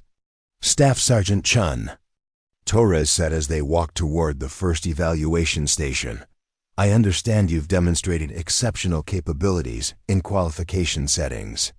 What we're going to test today is how those capabilities apply to scenarios that more closely replicate operational conditions. The targets will be moving, the ranges will be unknown, and you'll need to make rapid calculations under time pressure." Riley appreciated Torres' direct approach to explaining the evaluation parameters. Her grandfather had prepared her for exactly these kinds of dynamic scenarios during their training sessions in Montana, using techniques that replicated the uncertainty and pressure of actual engagements. The moving targets, unknown ranges, and time constraints were challenging, but they weren't unfamiliar. The first station required Riley to engage targets at unknown distances between 400 and 800 meters while dealing with variable wind conditions that changed throughout the exercise. Unlike her qualification, where she had unlimited time to study environmental factors, this evaluation required rapid assessment and immediate execution. The targets appeared for limited time windows, forcing her to balance speed with precision in ways that tested both technical knowledge and instinctive shooting ability. Riley's approach to the exercise demonstrated the mental discipline her grandfather had emphasized throughout her training. Instead of rushing to engage targets as soon as they appeared, she spent the first few minutes carefully observing wind indicators and range markers that would help her make rapid calculations when engagement opportunities presented themselves. The patient, methodical approach drew approving nods from Torres, who recognized the tactical wisdom of thorough preparation, even under time pressure. When Riley began engaging targets, her performance immediately validated the reports about her exceptional capabilities. Her first shot at an estimated 650 meters struck a moving target center mass, demonstrating not just marksmanship skill, but the ability to calculate lead angles and environmental factors rapidly and accurately. Subsequent shots maintained the same level of precision, with Riley adapting quickly to changing conditions while maintaining consistent accuracy. Torres found himself genuinely impressed by Riley's performance, but he was equally interested in her methodology. Her approach to unknown distance shooting demonstrated training that went beyond standard military instruction, incorporating techniques that suggested exposure to advanced civilian competition methods or specialized military programs that most Marines never encountered. Staff Sergeant Chen, Torres said during a brief break between exercises, "Your approach to range estimation and environmental assessment is more advanced than what we typically see from Marines entering this program. Can you explain your training background?" Riley's explanation of her grandfather's instruction and the techniques he'd learned from Korean War indigenous fighters provided context that made her exceptional performance more understandable. Torres had worked with enough veteran instructors to recognize the value of combat-tested techniques that weren't part of standard military curricula, and Riley's description of her training explained capabilities that seemed to exceed normal preparation pathways. The second evaluation station tested Riley's ability to engage multiple targets in sequence while transitioning between different firing positions. The scenario was designed to replicate operational situations where snipers might need to eliminate several threats rapidly while maintaining concealment and avoiding counter-detection. The exercise required not just marksmanship skill but tactical awareness and the ability to move efficiently between positions without compromising accuracy. Riley's performance on the sequential engagement exercise exceeded Torres' expectations in ways that were both impressive and educational. Her transitions between firing positions were fluid and efficient, demonstrating fieldcraft training that complemented her exceptional marksmanship abilities. More importantly, her target prioritization and engagement sequence showed tactical thinking that suggested understanding of operational principles rather than just technical shooting skills. Master Sergeant Hayes had positioned himself where he could observe Riley's evaluation without interfering with Torres' assessment process. Howe's experience with scout sniper training had taught him to recognize the subtle indicators that distinguished Marines with exceptional potential from those who were merely skilled marksmen. Riley's combination of technical precision, tactical awareness, and mental discipline placed her in a category that Hayes encountered perhaps once every few years. The third evaluation station presented Riley with the most challenging scenario yet engaging targets under simulated combat stress. While dealing with multiple distractions designed to test her ability to maintain focus under pressure. The exercise included simulated explosions, radio chatter, and time pressure that recreated the chaotic conditions of actual engagements, where snipers needed to perform with precision despite environmental stressors. Riley's response to the combat stress simulation demonstrated the psychological preparation her grandfather had emphasized throughout her training. The meditation and mental discipline techniques she'd learned proved their value under exactly the kinds of pressure they were designed to address. While the distractions and stressors affected her heart rate and adrenaline levels, they didn't compromise her ability to execute precise shots when engagement opportunities presented themselves. Torres had administered hundreds of these evaluations throughout his instructor career, and he'd developed an intuitive sense for predicting which Marines would succeed in advanced training programs. Riley's performance was placing her in the highest category of potential he'd ever observed, with capabilities that suggested she could not only complete the Scout Sniper program, but potentially contribute to its development as an instructor.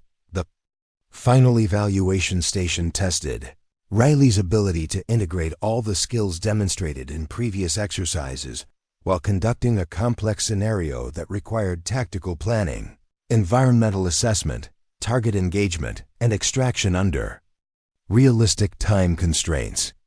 The exercise was designed to replicate actual sniper missions where technical skills had to be combined with tactical judgment and operational awareness. Riley approached the comprehensive scenario with the same methodical preparation she'd applied throughout the evaluation. She spent several minutes studying the tactical situation, identifying optimal firing positions, assessing environmental factors, and developing a plan that would allow her to accomplish the mission objectives while maintaining options for successful extraction. Her planning process demonstrated strategic thinking that complemented her exceptional technical abilities. The execution of her tactical plan was flawless in ways that impressed even experienced instructors. Riley's movement to her selected firing position was efficient and tactically sound. Her environmental assessment was rapid but thorough, and her target engagement was precise and decisive. Perhaps most importantly, her extraction from the scenario demonstrated understanding that successful missions required not just accurate shooting but complete operational planning. As the evaluation concluded, Torres found himself facing the unusual situation of having to document performance that exceeded the normal parameters used for assessment scoring. Riley's demonstration had been so consistently exceptional that it challenged the evaluation system's ability to provide meaningful differentiation between her capabilities and those of other candidates. Master Sergeant Hayes approached Riley as she completed her equipment checks following the final exercise. Staff Sergeant Chen, that was the most impressive evaluation performance I've witnessed in 15 years of running this program. Your capabilities are clearly at the level we expect from graduates rather than incoming students. The comment represented exactly the kind of recognition Riley had been hoping to achieve throughout her Marine Corps career. Hayes' assessment was based on documented performance under challenging conditions, providing the credibility necessary for consideration of advanced assignments. that would utilize her capabilities appropriately. However, Hayes continued, your performance has created some interesting administrative challenges.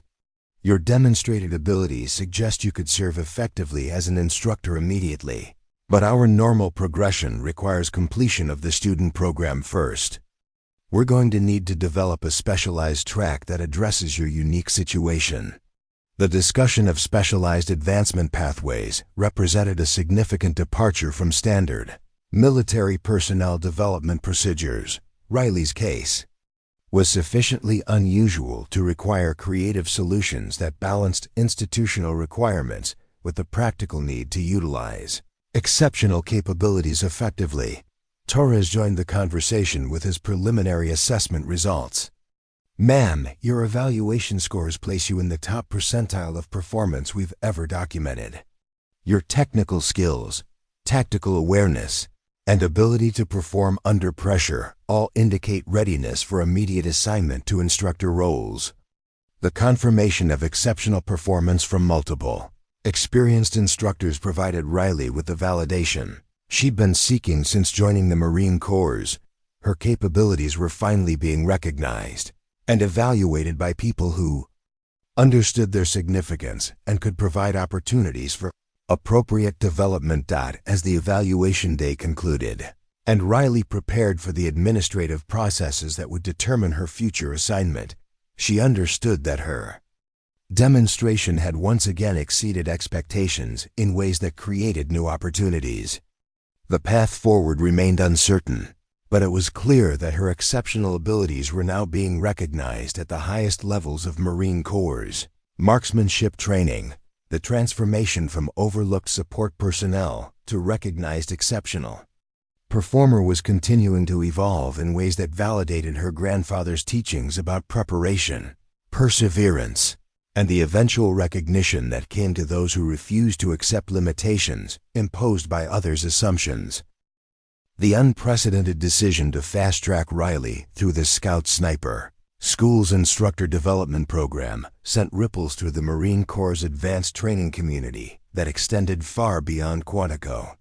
Within 72 hours of her evaluation, Riley found herself assigned to a hybrid role that had never existed before, simultaneously completing condensed student requirements while beginning instructor certification under the direct mentorship of the school's most experienced personnel.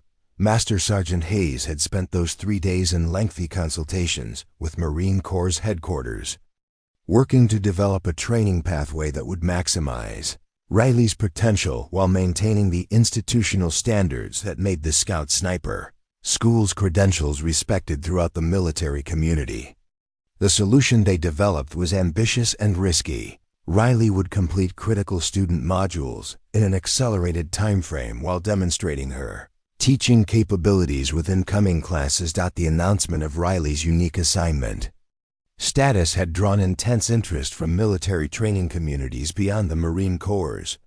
Army Special Forces instructors, Navy SEAL training personnel, and Air Force Special Operations schools had all requested briefings about her performance and training methods.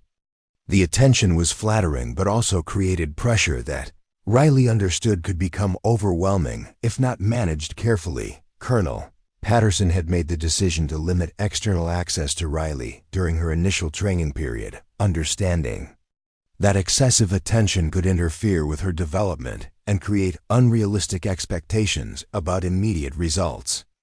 Staff Sergeant Chen's capabilities are exceptional, he explained to various military and civilian observers requesting access, but she needs time to develop instructional skills that complement her marksmanship abilities. Riley's first week in the instructor development program provided her with insights into the complexity of military education that went far beyond technical skill demonstration.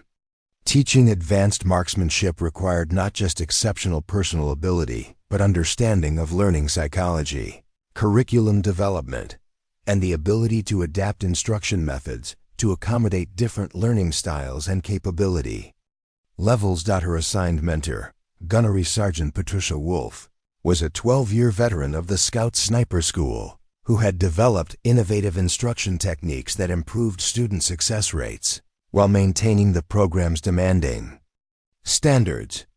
Wolf's approach to mentoring Riley was characteristically direct. She expected immediate demonstration of teaching potential rather than gradual development over extended periods.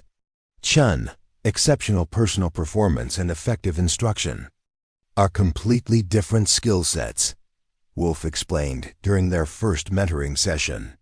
Some of the best shooters I've known couldn't teach basic marksmanship to motivated students, while some of our most effective instructors were never exceptional marksmen themselves. We need to determine which category you belong in. The challenge resonated with lessons Riley's grandfather had taught her about the difference between individual excellence and leadership responsibility. Master Sergeant James Chen had emphasized that truly exceptional performers had obligations to share their knowledge and help others achieve their potential. But that teaching required patience and empathy that didn't always come naturally to people accustomed to personal success.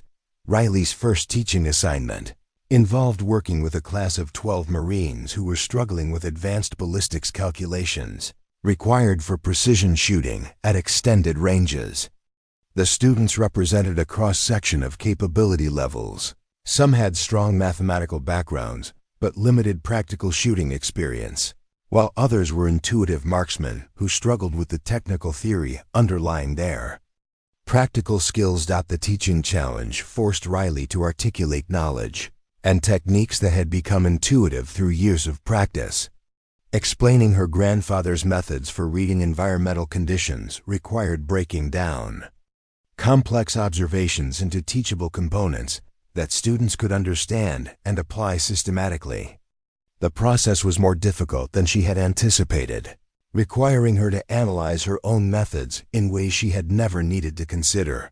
Her approach to instruction reflected the patient, methodical teaching style her grandfather had used during their training sessions in Montana. Riley spent significant time with individual students, identifying their specific learning challenges and adapting her explanations to address their particular needs. The personal attention was time-intensive but proved effective in helping students grasp concepts that had previously frustrated them. Student feedback about Riley's instruction methods was overwhelmingly positive, but also revealing about the unique perspective she brought to teaching advanced marksmanship. Several students noted that her explanations connected technical theory to practical application in ways that made complex concepts more understandable and memorable. "Ma'am, you explain things differently than other instructors," one student observed during a feedback session. "Most instructors tell us what to do and expect us to figure out how to make it work. You explain why the techniques work and help us understand the principles so we can adapt them to different situations." The observation highlighted a key difference in Riley's teaching approach that stemmed from her grandfather's emphasis on understanding underlying principles rather than memorizing specific procedures. Her instruction helped students develop conceptual frameworks that enabled them to solve novel problems rather than just execute predetermined solutions. Gunnery. Sergeant Wolf had observed several of Riley's instruction sessions and was impressed by her natural teaching instincts, but she also identified areas where Riley needed development to become truly effective in institutional settings. "Your technical knowledge and ability to connect with individual students are exceptional," Wolf explained during their weekly evaluation meeting. "But you need to develop better classroom management skills and learn to pace instruction for groups rather than individuals." The feedback was constructive and specific, helping Riley understand that effective institutional instruction required different skills than the one-on-one mentoring she had received from her grandfather. Managing classroom dynamics, maintaining appropriate pacing for diverse learning speeds, and balancing individual attention with group progress were all skills that required practice and refinement. Riley's student responsibilities continued alongside her instructor development, requiring her to master advanced techniques while simultaneously learning to teach them to others. The dual role created unique learning opportunities, but also demanded exceptional time management and energy that tested even her well-developed discipline and focus. The advanced student curriculum included modules on urban sniping, high-angle shooting, and precision engagement in extreme weather conditions that pushed her capabilities in new directions. While her fundamental marksmanship skills were exceptional, these specialized applications required adaptation of her techniques to scenarios that differed significantly from the open terrain shooting she had mastered in Montana. Urban sniping, in particular, presented challenges that were entirely new to Riley's experience. The confined spaces, limited sight lines, and complex ballistic considerations created by urban environments required tactical thinking and technical adaptations that weren't addressed in conventional marksmanship training.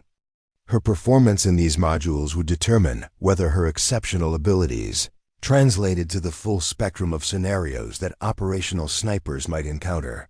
Staff Sergeant Marcus Thompson, the urban sniping module instructor, had been skeptical about Riley's assignment to accelerated training despite her documented capabilities. Thompson's experience with urban operations had taught him that exceptional performance in open terrain shooting didn't necessarily translate to the complex, confined scenarios that characterized urban environments. Staff Sergeant Chen, Thompson explained as they prepared for her first urban module exercise, everything you've mastered about environmental assessment and ballistic calculation becomes more complicated in urban settings. Buildings create unpredictable wind patterns, limited sight lines require different tactical approaches, and the consequences of missed shots are potentially more severe. Riley appreciated Thompson's direct explanation of the new challenges she would face. Her grandfather had taught her some urban shooting principles during their training, but his Korean War experience had been primarily in rural and mountainous terrain that differed significantly from modern, urban environments. The urban shooting exercise required Riley to engage targets from elevated positions while dealing with wind patterns created by building configurations that had no equivalent in natural terrain. The swirling, unpredictable air currents required constant reassessment and adaptation of her shooting solutions in ways that tested her ability to apply fundamental principles to entirely new conditions. Riley's performance in the urban environment was initially less consistent than her previous demonstrations, but her adaptation rate impressed Thompson significantly. Rather than struggling with the new conditions, she approached them as learning opportunities that required application of familiar principles in unfamiliar contexts. Her second day of urban training showed marked improvement that suggested rapid mastery of the new environmental factors. "Chun, your learning curve on urban applications is remarkable," Thompson observed after her third day of training. "Most students require weeks to achieve the consistency you're showing after just a few days of exposure to these conditions." The high-angle shooting module presented different but equally challenging adaptations of Riley's fundamental skills. Engaging targets from elevated positions required ballistic calculations that accounted for gravity effects and atmospheric variations that differed significantly from horizontal shooting scenarios. The mathematical complexity was manageable, but the practical application required developing new, instinctive responses to replace the intuitive adjustments she had mastered for level ground shooting. Master Sergeant Kevin Rodriguez, the high-angle instructor, had worked with enough exceptional marksmen to recognize that Riley's capabilities extended beyond technical proficiency to include the adaptive intelligence necessary for mastering complex variations of fundamental skills. Staff Sergeant Chen, your ability to modify established techniques for new applications indicates the kind of tactical flexibility that characterizes truly exceptional snipers, he explained after observing her high-angle performance. The extreme weather module tested Riley's capabilities under conditions that challenged both equipment and human performance. Shooting in high winds, extreme temperatures, and precipitation required not just technical adaptations, but mental discipline. that could maintain focus despite physical discomfort and environmental stressors that degraded normal sensory inputs. Riley's Montana training had included some extreme weather scenarios, but the systematic approach used at Quantico exposed her to conditions and techniques that expanded her capabilities significantly. Her grandfather's emphasis on mental discipline and adaptation proved valuable, but the institutional training provided access to equipment and methods that enhanced her ability to perform under adverse conditions.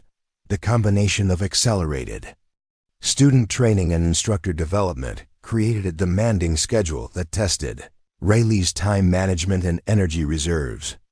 Her days typically began at 05:00 with physical training, continued through 8 hours of combined student instruction and teaching responsibilities, and concluded with several hours of study and preparation for the following day's activities. Despite the demanding pace, Riley found herself thriving in the challenging environment. The opportunity to simultaneously learn advanced techniques and share her knowledge with other Marines aligned perfectly with her grandfather's teachings about the responsibility that accompanied exceptional ability. Each day brought new challenges that expanded her capabilities while providing opportunities to help other Marines achieve their potential. Her performance evaluations consistently placed her at the top of both student and instructor assessment categories, but more importantly, she was developing the comprehensive skill set necessary for assignments that would utilize her capabilities at the highest levels of Marine Corps operations. The recognition of her exceptional abilities was spreading beyond Quantico through official channels that soon create opportunities for operational assignments that would test her skills in real-world scenarios where the stakes extended far beyond training exercises and qualification scores. The classified briefing room at Marine Corps headquarters in Washington, D.C. buzzed with quiet intensity as senior officers reviewed intelligence reports that would fundamentally alter Riley Chen's training trajectory. General Patricia Blackwood, the Marine Corps' Deputy Commandant for Combat Development, studied satellite imagery and operational summaries that detailed emerging threats, requiring immediate response from the Corps' most capable personnel. Crisis developing in the mountainous border region between two allied nations had created an urgent need for precision capabilities that exceeded normal operational parameters. Foreign militants had established positions in terrain so challenging that conventional forces couldn't effectively engage them, while their activities threatened critical infrastructure and civilian populations in ways that demanded immediate military response. The terrain analysis indicates engagement ranges extending beyond 1,500 meters in mountainous conditions with unpredictable weather patterns. General Blackwood explained to the assembled staff officers. Standard sniper teams are reporting difficulty achieving consistent accuracy at these ranges under the environmental conditions they're encountering. Colonel Patterson, who had been following Riley's accelerated training progress, recognized that her demonstrated capabilities aligned precisely with the operational requirements being described. "Ma'am, we have a candidate currently in accelerated instructor development who has demonstrated exceptional precision at extreme ranges under challenging conditions."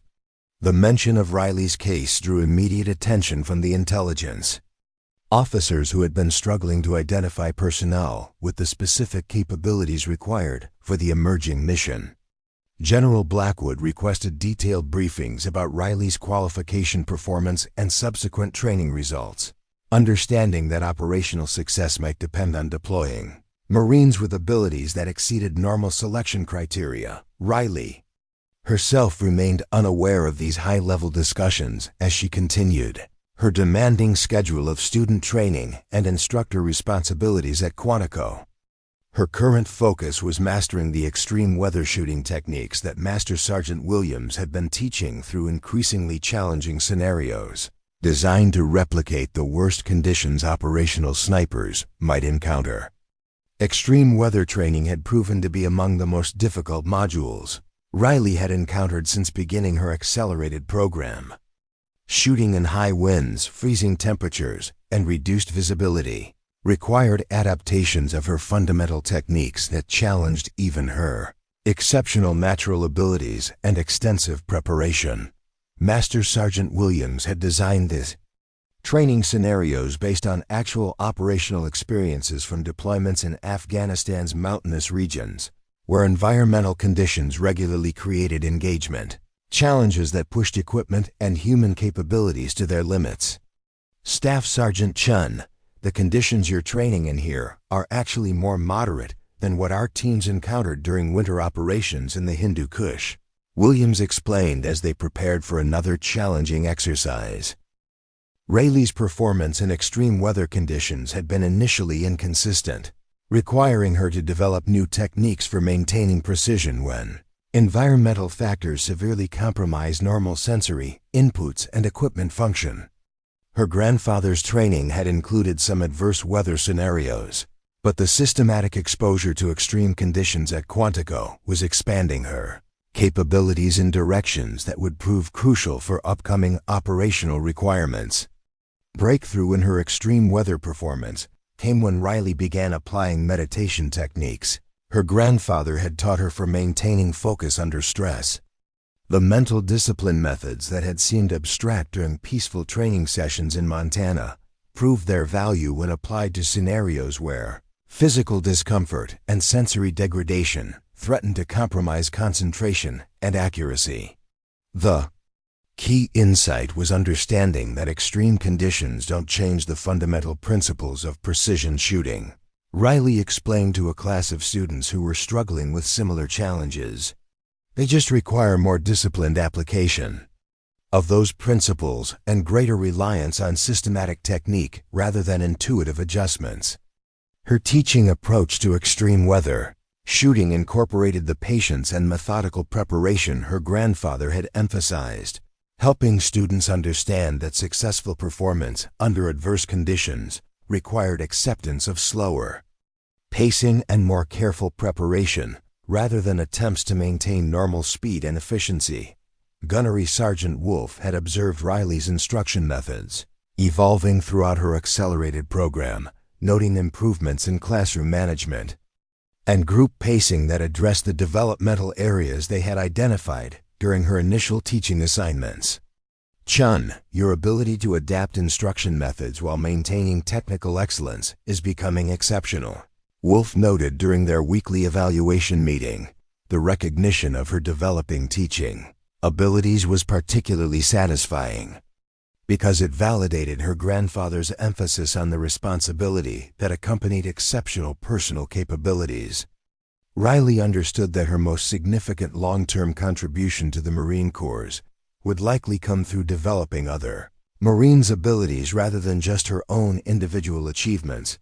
Her student responsibilities had expanded to include advanced modules in precision engagement planning, where she learned to integrate technical shooting skills with tactical analysis and mission planning that characterized actual operational assignments. These modules required understanding of intelligence analysis, terrain assessment, and operational security that went far beyond pure marksmanship capabilities. Staff Sergeant Jennifer Martinez, the precision engagement planning instructor, had been impressed by Riley's ability to synthesize technical and tactical knowledge in ways that demonstrated readiness for complex operational assignments. Staff Sergeant Chen, your approach to mission planning shows understanding of how technical capabilities need to be integrated with broader operational considerations, Martinez observed after reviewing Riley's exercise submissions. The mission planning exercises had revealed that Riley's exceptional shooting abilities were complemented by analytical and strategic thinking capabilities that made her valuable for assignments requiring independent operation under minimal supervision. Her ability to assess complex scenarios and develop comprehensive plans that accounted for multiple variables and contingencies suggested potential for roles that extended beyond conventional sniper assignments. The call that would alter Riley's training trajectory came on a Thursday, Afternoon, as she was concluding an instructor session with a group of students working on advanced ballistics calculations. Colonel Patterson's urgent request for her immediate presence at headquarters indicated that something significant was developing, though the classified nature of the summons prevented him from providing details over normal communication channels. Riley's arrival at the headquarters briefing room revealed a level of senior leadership attention that she had never previously encountered. General Blackwood's presence, along with intelligence officers and operational planners, suggested that whatever was being discussed involved matters of considerable importance to Marine Corps operations. Staff Sergeant Chen, General Blackwood, began without preamble. "We have an operational requirement that appears to align precisely with your demonstrated capabilities. The mission involves precision engagement at extreme ranges under challenging environmental conditions in mountainous terrain." The briefing that followed provided Riley with her first exposure to operational planning at the highest levels of military decision-making. The intelligence assessments, terrain analysis, and mission requirements represented complexity that far exceeded anything she had encountered during her training programs. The target area was located in mountainous terrain that created engagement challenges requiring precision at ranges extending beyond 1,800 meters, with environmental conditions that included high winds, extreme elevation effects, and weather patterns that could change rapidly throughout operational periods. The technical requirements exactly matched the capabilities Riley had been developing through her accelerated training program. Staff Sergeant Chen, the operational environment requires marksmanship capabilities that exceed what we can normally expect from our sniper teams, Colonel Patterson explained as he reviewed the mission parameters. Your demonstrated performance suggests you might be able to achieve the precision necessary for mission success under these challenging conditions. Riley understood that she was being offered the opportunity she had been preparing for throughout her Marine Corps career, an assignment that would utilize her exceptional capabilities in service of critical operational objectives. The mission represented exactly the kind of challenging, high-stakes scenario that her grandfather had prepared her to handle through years of demanding training. "Ma'am, I'm prepared to accept whatever assignment best serves the Corps' and mission requirements," Riley responded, maintaining the professional composure that had characterized her approach throughout her military service. General Blackwood's response indicated that Riley's assignment to the operational mission was not just possible but necessary for achieving mission objectives.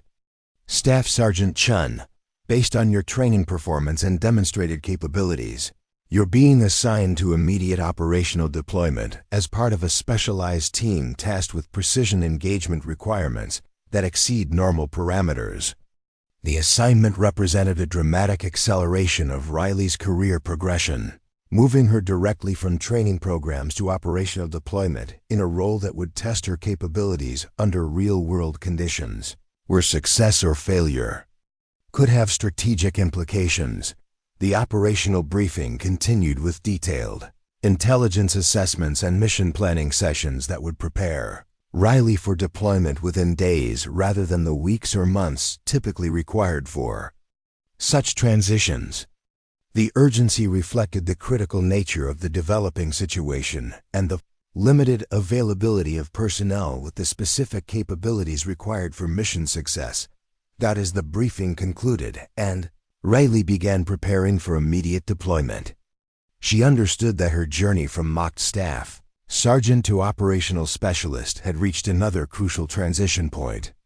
The exceptional abilities that had been overlooked and underutilized for 3 years were finally being recognized and deployed in service of critical national security objectives.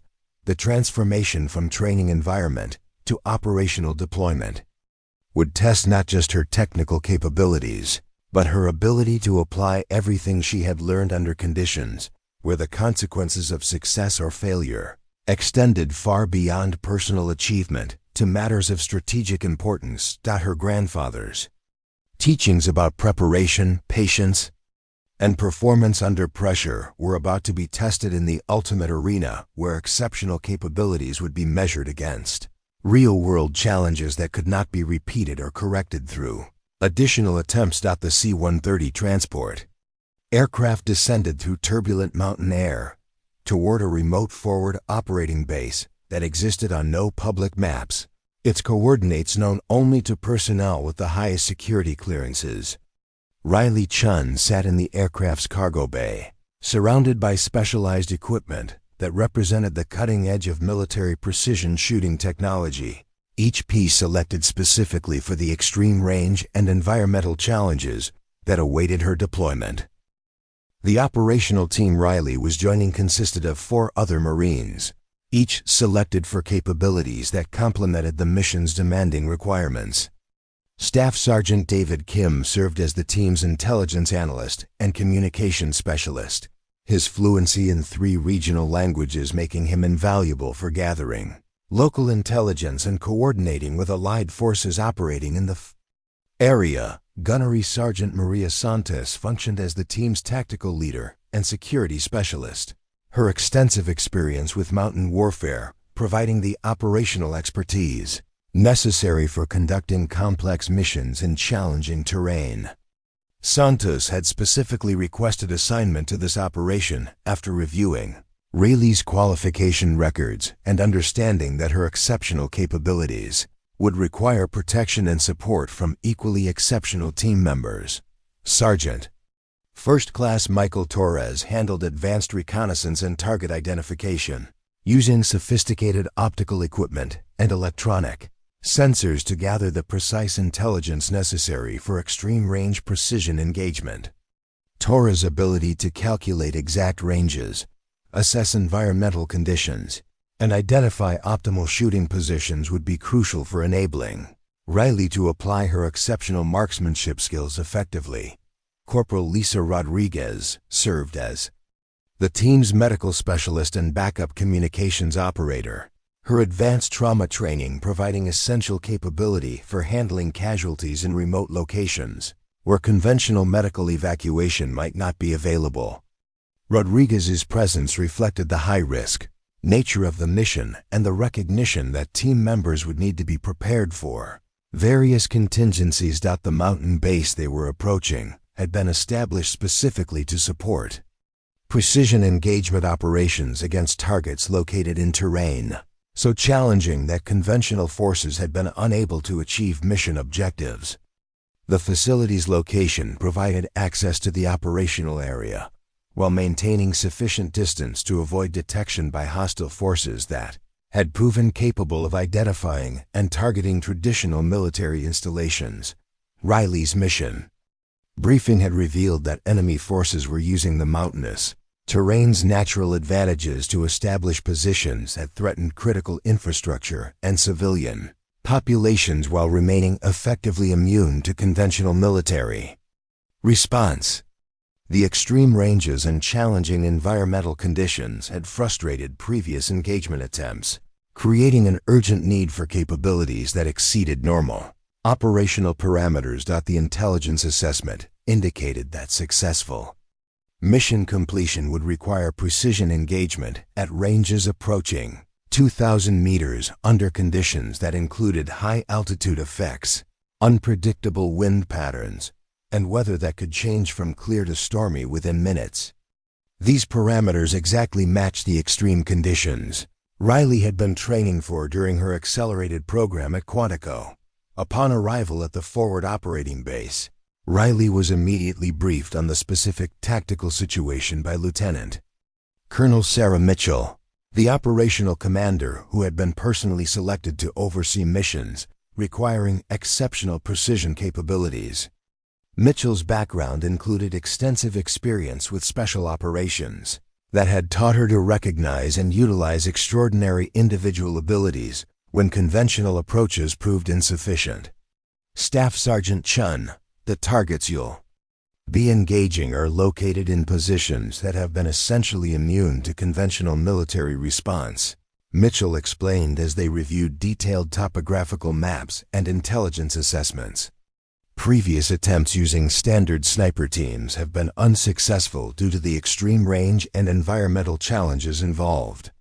The target area consisted of a series of fortified positions established on mountain peaks that provided commanding views of critical transportation routes and civilian population centers. The positions had been constructed using natural cave systems and rock formations that made them nearly invisible to aerial surveillance while providing excellent protection against conventional weapons. The extreme elevation of the target positions, combined with their distance from feasible shooting locations, created engagement challenges that pushed the absolute limits of precision shooting capabilities. Successful hits would require not just exceptional marksmanship, but precise calculation of ballistic effects that included significant bullet drop, wind drift, and atmospheric variations that could change throughout the engagement period. Riley's initial reconnaissance of the operational area revealed terrain that was even more challenging than the briefing materials had indicated. The shooting positions available to her team were located on exposed ridgelines that provided necessary sight lines to the targets, but offered minimal concealment and required careful movement to avoid detection by enemy observation posts. Environmental conditions were as demanding as predicted, with wind speeds that varied unpredictably due to mountain topography and atmospheric effects created by the extreme elevation differences between shooting positions and target areas. Temperature variations throughout the day created additional ballistic complications that would require constant reassessment and adjustment of shooting solutions. Sergeant Torres spent 2 days conducting detailed reconnaissance of potential shooting positions while gathering precise range measurements and environmental data that would be essential for Riley's engagement planning. His work revealed that successful shots would require calculations that accounted for factors rarely encountered in conventional military operations.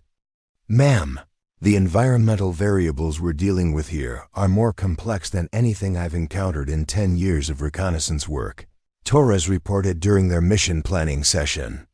Wind patterns change every few hundred meters due to the terrain features, and the elevation effects on ballistics are more significant than our standard calculation methods account for. Riley appreciated Torres' thorough analysis because it confirmed that her grandfather's emphasis on adaptability and environmental assessment would be crucial for mission success. The techniques she had learned for reading complex wind patterns and adjusting for unusual ballistic conditions were proving their value in exactly the kind of challenging scenario they had been designed to address. The mission planning process required Riley to integrate her exceptional technical capabilities with tactical considerations that went far beyond pure marksmanship. The extreme ranges involved meant that target engagement would require extended periods in exposed positions, creating vulnerability to enemy counteraction that demanded careful timing and coordination with team security measures. Gunnery Sergeant Santos had developed security protocols that would provide Riley with protection during the extended exposure periods required for extreme range shooting while maintaining operational flexibility necessary for adapting to changing tactical situations. The security planning reflected understanding that successful precision engagement required not just individual excellence, but comprehensive team support. Chun, your shooting window for each engagement will be limited by our ability to maintain security in exposed positions, Santos explained during their tactical briefing. We'll need to coordinate your preparation and engagement timing with our ability to provide overwatch and early warning of potential threats. The first operational engagement was scheduled for the following morning, taking advantage of atmospheric conditions that meteorological analysis indicated would be most favorable for extreme-range precision shooting. The timing required the team to move into position during darkness and maintain concealment throughout. Several hours of preparation before attempting the actual engagement. Riley spent the evening before her first operational engagement applying the mental preparation techniques her grandfather had taught her for managing stress and maintaining focus under pressure. The meditation and visualization exercises that had seemed abstract during training were proving their value as she prepared for real-world application of her exceptional capabilities. The movement to the shooting position began at 0300 hours, with the team using night vision equipment and predetermined routes to reach their location without detection. The approach required 3 hours of careful movement through terrain that challenged even experienced mountain warfare specialists, testing the team's ability to maintain operational security while transporting the specialized equipment necessary for extreme range engagement. Riley's first view of the target area from her operational shooting position confirmed that the mission would test every aspect of her training and natural abilities. The targets were barely visible even through high-powered optics, appearing as small irregularities in the distant mountain faces that required precise identification and range calculation before any engagement could be attempted. The environmental conditions at the shooting position were as challenging as reconnaissance had indicated, with wind patterns that seemed to shift constantly and atmospheric effects that created mirage distortions requiring careful interpretation. Riley began her environmental assessment using techniques her grandfather had taught her, building a comprehensive understanding of the conditions that would affect her shots. Torres provided precise range measurements and target identification, using advanced optical equipment, confirming distances that exceeded 1,900 meters to the primary targets. The ranges were at the absolute limit of effective precision shooting, requiring ballistic calculations that accounted for factors most marksmen never encountered. Ma'am, primary target is confirmed at 1,947 meters with elevation difference of 312 meters, Torres reported. Wind conditions are variable but currently showing crosswind components of 8 to 12 miles per hour with unpredictable gusting patterns. Riley absorbed the environmental data while conducting her own assessment of conditions using the techniques her grandfather had taught her for reading complex mountain wind patterns. The combination of technical measurement and intuitive environmental assessment provided her with the comprehensive understanding necessary for extreme range precision engagement. As she settled into her shooting position and began the final preparation sequence for her first operational engagement, Riley understood that the next few minutes would determine whether her exceptional training and natural abilities could achieve mission objectives under real-world conditions that exceeded anything she had previously encountered. The weight of operational responsibility, combined with the technical challenges of extreme range shooting under demanding environmental conditions, created exactly the kind of high-pressure scenario that her grandfather had prepared her to handle through years of disciplined training and mental preparation. Her finger moved to the trigger as she completed her final ballistic calculations and environmental assessments, ready to demonstrate that exceptional individual capabilities could achieve mission objectives that conventional approaches had been unable to accomplish. The crosshairs settled on the distant target as Riley's breathing synchronized with the mountain wind. 2,000 meters of thin mountain air separated her from an enemy position that had terrorized civilians for months. Her grandfather's voice echoed in her memory. "Patience, granddaughter. Let the mountain tell you when." The wind stilled for exactly 3 seconds, the window she'd been waiting for. Riley's trigger finger moved with the precision of a master craftsman, and the rifle's report echoed across the valley like thunder. Through the spotting scope, Torres watched the impossible become reality. "Hit center mass," he whispered, his voice filled with awe.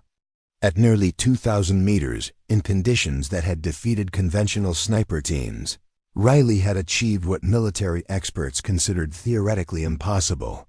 The second and third shots followed with mechanical precision, each one eliminating threats that had seemed untouchable. Within minutes, the enemy positions that had dominated the valley for months fell silent, their occupants neutralized by a Marine they would have dismissed as just a woman if they'd had the chance. as the team prepared for extraction. "Lieutenant." Colonel Mitchell's voice crackled through their radio. "Outstanding work, Sniper Team Alpha. Mission accomplished. All civilian routes are now secure." Riley carefully cleaned her rifle, following the same post-mission ritual her grandfather had taught her years ago on their Montana ranch. The elaborate face paint that had drawn Colonel Hendricks' mockery was now being studied by military psychologists as an innovative preparation technique. The pretty designs had helped achieve the kind of mental clarity that saved lives and completed impossible missions. 6 months later, Riley stood before a packed auditorium at Quantico, wearing instructor chevrons and addressing a new class of Marine snipers. In the audience sat Colonel Hendricks, who had become one of her strongest advocates and had revolutionized how the Corps evaluated exceptional talent. "Never judge a Marine's capability by their appearance," Hendricks had written in his official report. "Staff Sergeant Chen taught me that preparation comes in many forms, and excellence often looks different than we expect." Riley's story had become legend throughout the Corps' proof that exceptional ability could emerge from unexpected sources and that patient preparation would always triumph over quick judgment. The Marine who was once mocked for her face paint had become the instructor teaching others that true strength often hides behind what others perceive as weakness. What did you think of Riley's incredible journey from dismissed to decorated? Share your thoughts in the comments below. If you enjoyed this story of determination and vindication, smash that like button and subscribe for more incredible tales of underdogs who shocked the world. What story should we tell next? Let us know in the comments. Your suggestions fuel our next amazing adventures.